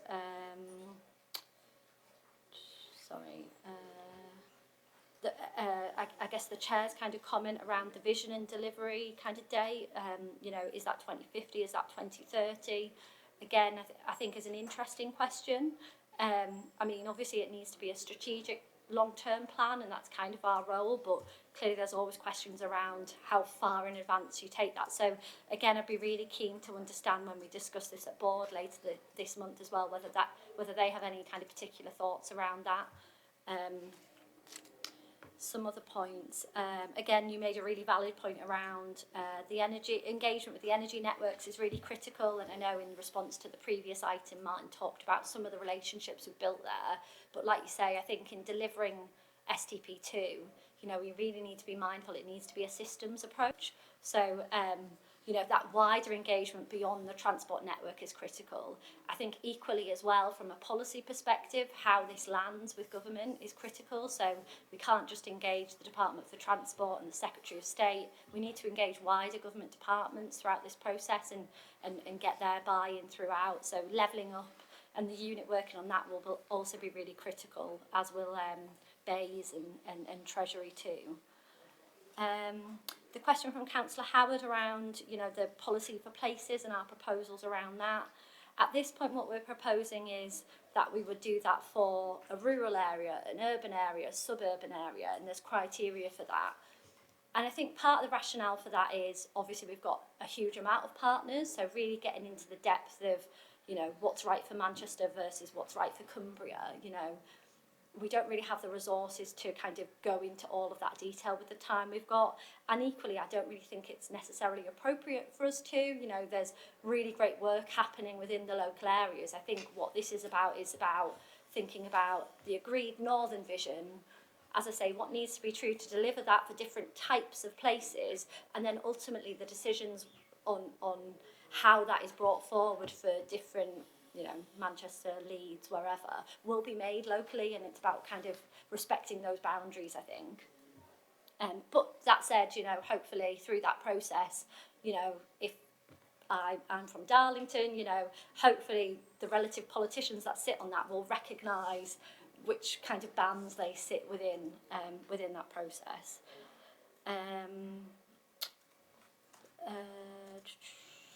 The question about the dates, I guess, I can answer that a little bit, and I'm sure others will come in on this. But the point around, you know, I guess there's a question of whether or not the dates we're working to for STP2 will be kind of pushed back at all in light of our resource challenges that obviously the previous item talked to. We're hopeful not, you know. Our best intention is we'll work to those timescales, and, you know, again, we're really committed as an organisation that, you know, as Councillor Jones was saying, you know, STP2 is our priority, you know, it's what we're here to do. I think equally we're really mindful that we need to deliver some quick wins. It's the government who said that, Councillor Jones, we related it. But you know, we need to deliver some quick wins to government to demonstrate, you know, we're doing what we're here to do. And I think making sure as a board and as a committee, you know, we're working to those timescales will be really critical. But that said, you know, and so the plan's been developed based on that and based on the resources we're hoping to have, you know, but as with anything, there's going to have to be flex, and we'll just have to kind of see how it goes. But, you know, we're pretty hard in terms of the timelines we're trying to work to. Yeah, that was it for me. Thank you. I was just going to add two things on top of what Lucy said. I think in terms of the context that we're producing a new transport plan, it's really important to recognise that we want to be really, as Lucy said, you know, I think strong on the long-term vision, very clear about the actions that are required over the next 5 or 10 years to deliver, particularly on carbon. But also to be very clear and very cognizant of the uncertainty that we now face. And I think certainly post-COVID, certainly the debate about, you know, the recovery of travel demand and the future of travel demand in particular, and what that now means for both for TfN and for our partner authorities, and indeed for government.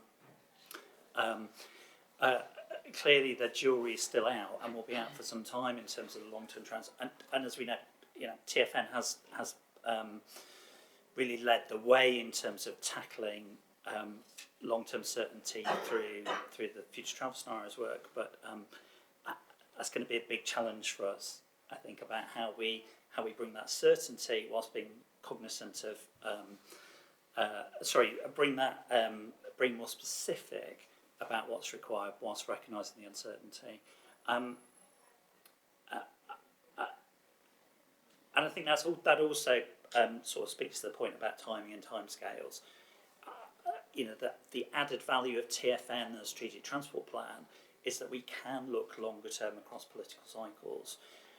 Where we originally settled on the timing of the new plan was to get to a point where TfN, over a long period of time, was setting a long-term consistent vision, but broadly over each parliament, refreshing it, broadly in line with there were 1 or 2 sort of national policy processes going on to a broadly similar timescale, not least the National Infrastructure Commission are updating their infrastructure assessment. So a plan that updates and refreshes itself every 5 years in broad parliamentary terms feels right.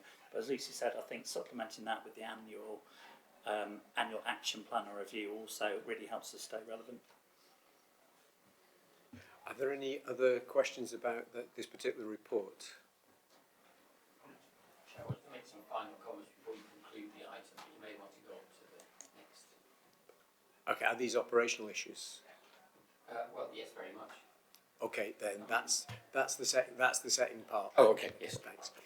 All right, thank you, Lucy. I think possibly Caroline and Tim might be in the hot seat for these next questions, but I'll start with Councillor Fletcher, please. Well, thank you, Chair. Yes, I'm still greatly concerned over the scrapping of the Goulburn link, which I mentioned earlier. I am concerned, well, in my opinion, DFT should have advised Transport for the North in advance of it leaking on a website. I feel we should be complaining and saying we should have been told rather than finding out from the media. And possibly we could ask if there are any changes to the integrated rail plan, which was only actually announced 7 months ago, and within 7 months £3 billion is being knocked off it, and now we're going to consult on something different. So all I ask from that point of view, can any consultations or discussions on this please be brought back to this Scrutiny Committee so that we can have some input into how they're going to provide any alternatives? That's the first point I'd like to make.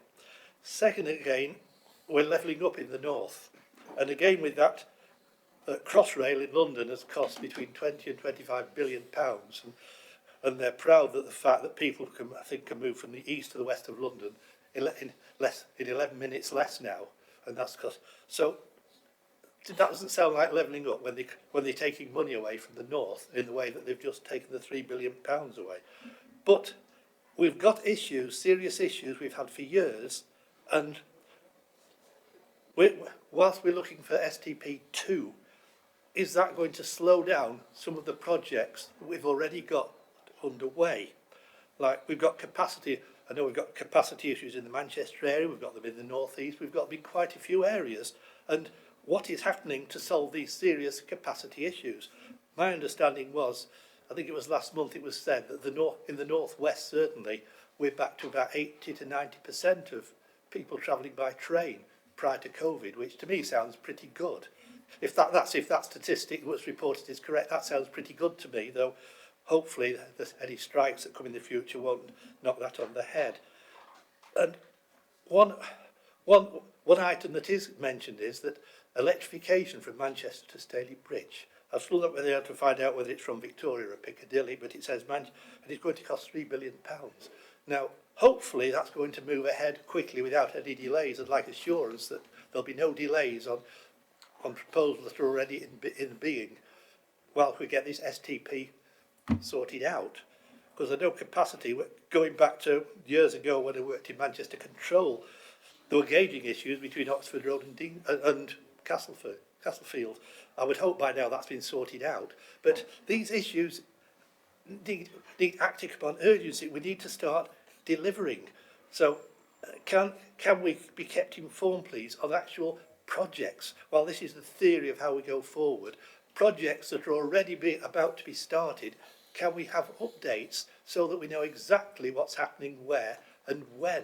Because there's been talk, I think it's for 15 years it's on HS2, and nothing's actually moving yet, which I find absolutely incredible in this day and age. So to me, in the Northwest, we've got serious issues on capacity, and we do need to move them forward as quickly as possible. Thank you. Thank you. And could Councillor Hughes, you make your points now? Thanks, Chair. Well, first of all, I do agree with much of that. And if we're to do the one thing that we're to do, I produce the STP, then we have to have a reliable a basis for transport operations in the first place. So we, as a body, we've looked at the bus service improvement plans recently. There are pluses and minuses. We've looked at the last mile in terms of cycling and walking, enabling that. But let's be honest, admit that the train network is not in good health at the moment, and it appears to be getting worse. And this is notwithstanding the strikes planned for next week. We don't know what the outcome of that will be, but I think it's widely known that TransPennine has been operating a skeletal service even during the week for several weeks now. And we, I mean, I certainly hope the board's looking at this, but particularly as a Scrutiny Committee, we have to, and this may apply to other companies as well to some degree, but the unwillingness to take on more staff after the pandemic. Councillor Fletcher just commented that apparently usage is back to 90%, but the rail companies appear very shy, and this appears to be critical to the current problems with TransPennine Express. The wider attitude of government in terms of valuing the railways as a key component of improving transport. And I'd want to know more about the union's views, you know, obviously RMT bringing on the strikes next week. But I don't want to prejudge the union action, nor do I want to necessarily support it unconditionally, but I'd like to know the criteria that the unions are most concerned about, because others have obviously the same fears about cost of living increases. And my chief executive said earlier, we're in a changing world. We need to change the transport system. And we absolutely do. And if we can't scrutinise the practicalities of a failing rail system in the north, then I think we're falling short. And even if it needs extra meetings, Chair, I'd like to see that happen. I'd like to see everyone given a fair hearing. But we need to be in a position where we can come to a view on to what extent we're sympathetic with worker claims, and to what extent we feel that actually the strategic importance of railways is being sidelined because of issues that we don't necessarily support. We have to come to a conclusion. Thank you very much, Councillor Hughes. Councillor Cooper. Thank you, Chair. Just want to speak a little bit in support of what my Cheshire colleague, Councillor Fletcher, said, in particular around the Golden Link, and how it relates to the development of STP2. Because this is, I mean, I wouldn't say it's entirely out of the blue, but the announcement certainly wasn't something that we knew about in advance, and there may be implications on the development of the NPR route, mightn't there?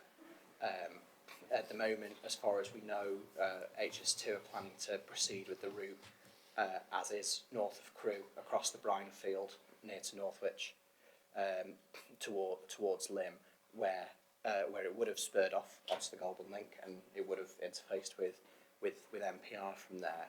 We now don't know how that route's going to get to Warrington.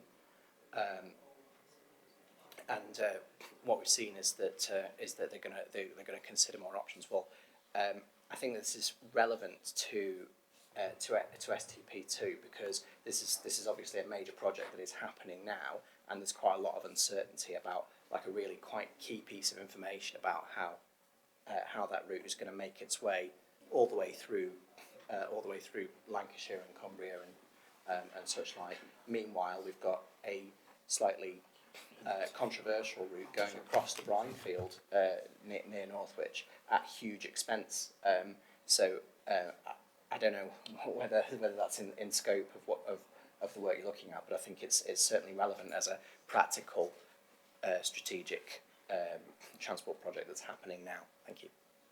Thank you. And our last questioner is going to be Councillor Jones. It was just on the Goulburn link.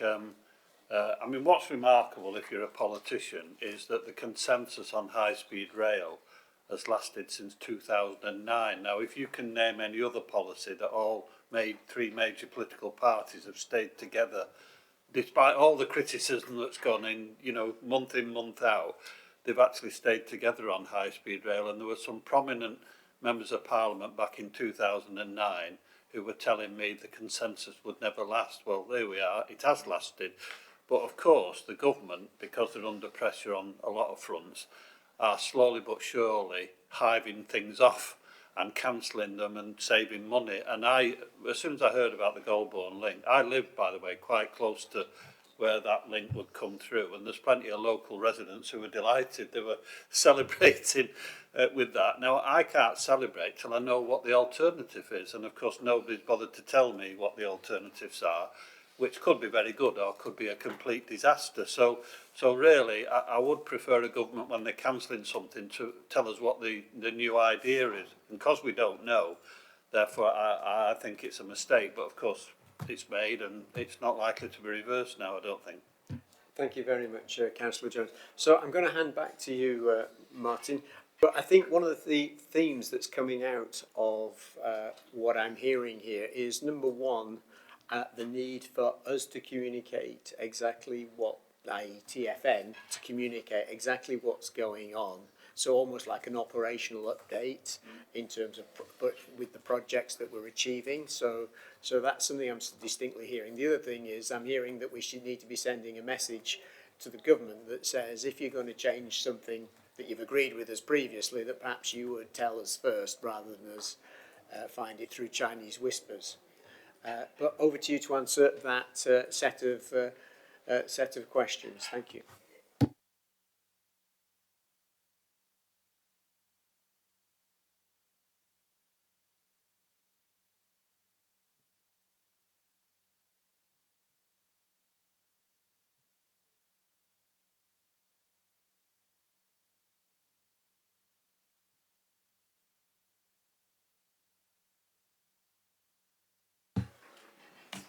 Let me start again.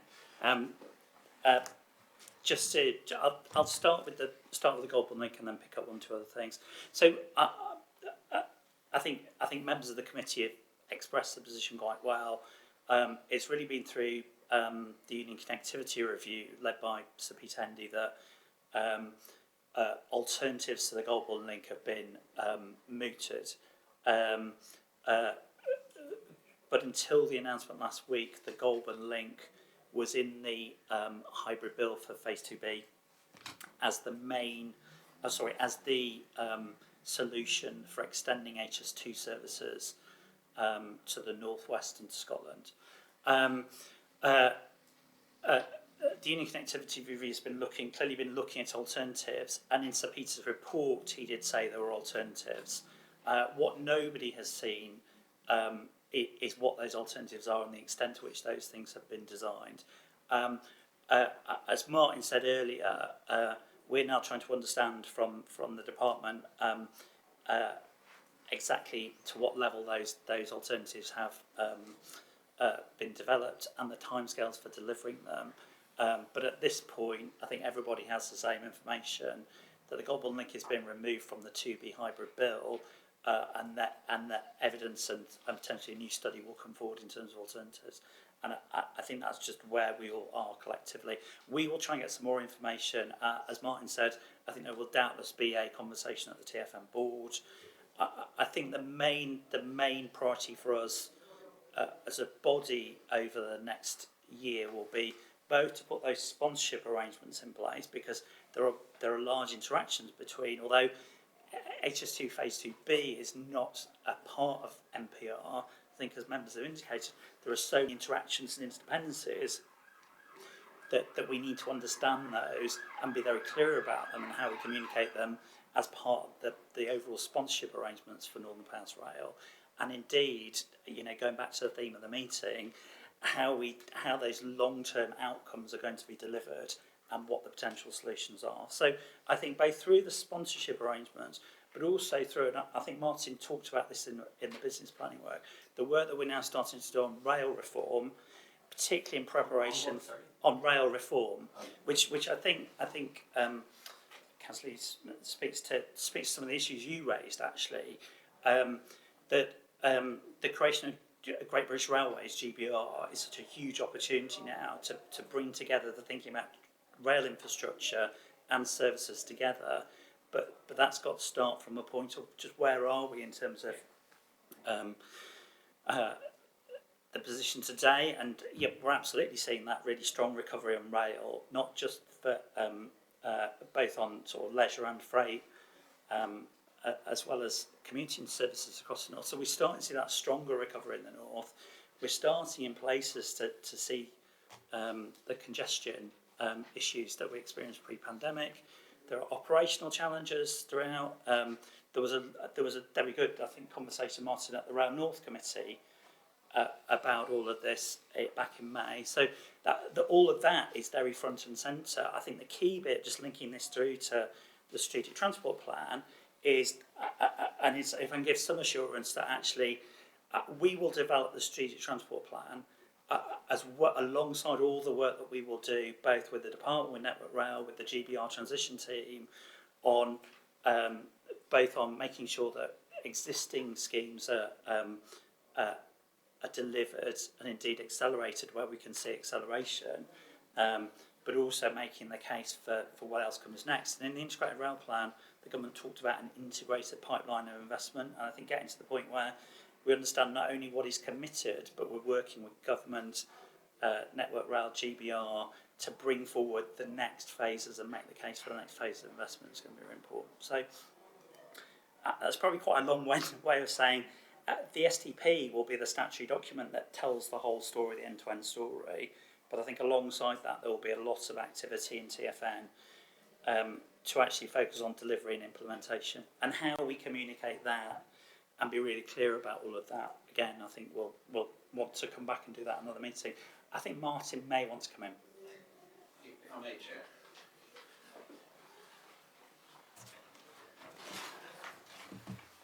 I was just mindful that I was on the Rail North Committee that Tim was referring to, and I kind of just wanted to pick up, particularly on the point that Councillor Fletcher was making about how are we making sure things are happening, because that's really important.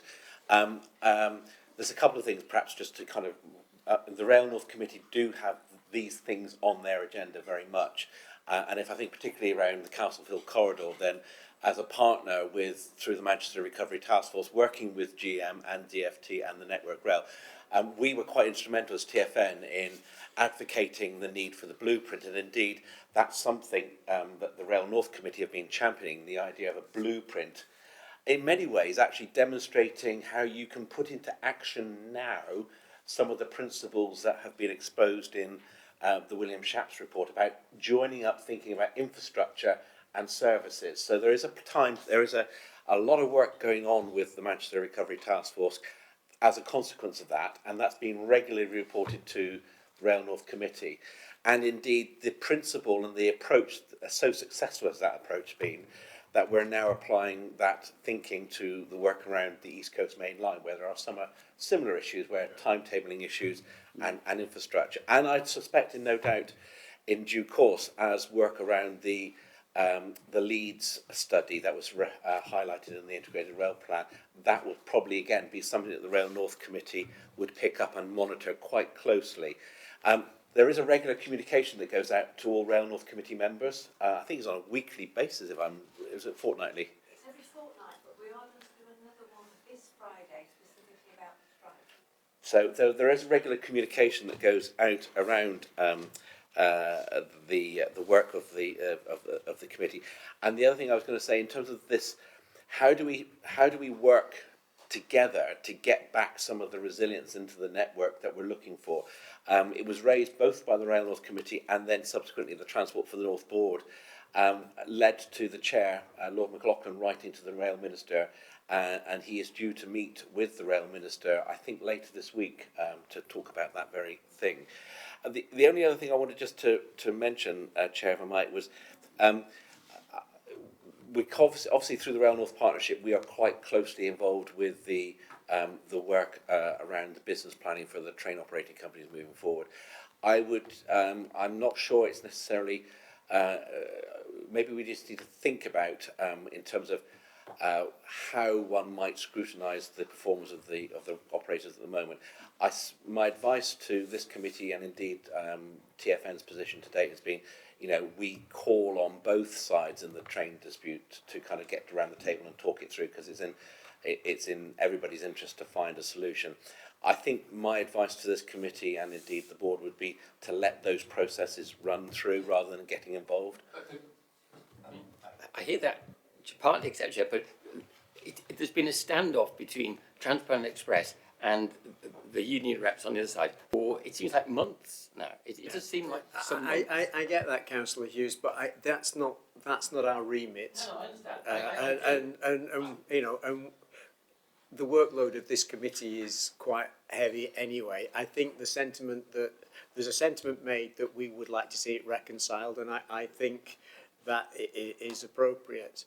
I think anybody who's, I get regular emails from TransPennine, etc., just as everybody else probably does around this table, as to the service, etc. But I'm a great believer in the unions, but I don't believe I have a situation that we here have something that we can do with this. We actually have to scrutinise what TFN is doing, and so I would. Yeah, it does have to be factored in, as I think Tim has stated, into the calculations you make, including our statutory documents.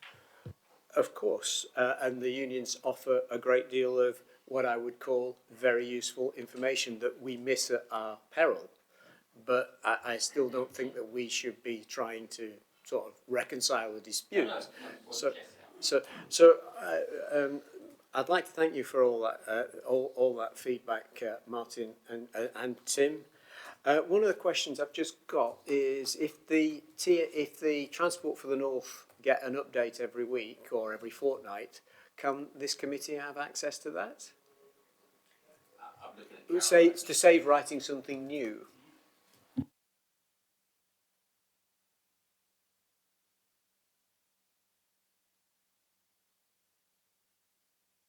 I think that would be great, and we can test it. We can trial it and see if we like it. And one of the questions next time will be, do we like this piece of information? Is it helpful? But we've asked about communication, but rather than getting you to write something new, if you already write something, let's see how good that is for us. So thank you very much. So I'd like to thank you all for coming today, and some of you have come from longer distances than others, so thank you. I believe somebody was up at 6:30 this morning to get the appropriate train. And that no trains were delayed. I'd just like to say the next meeting is set probably for Leeds and it will be the 14th of September. Thank you very much. I now close the meeting.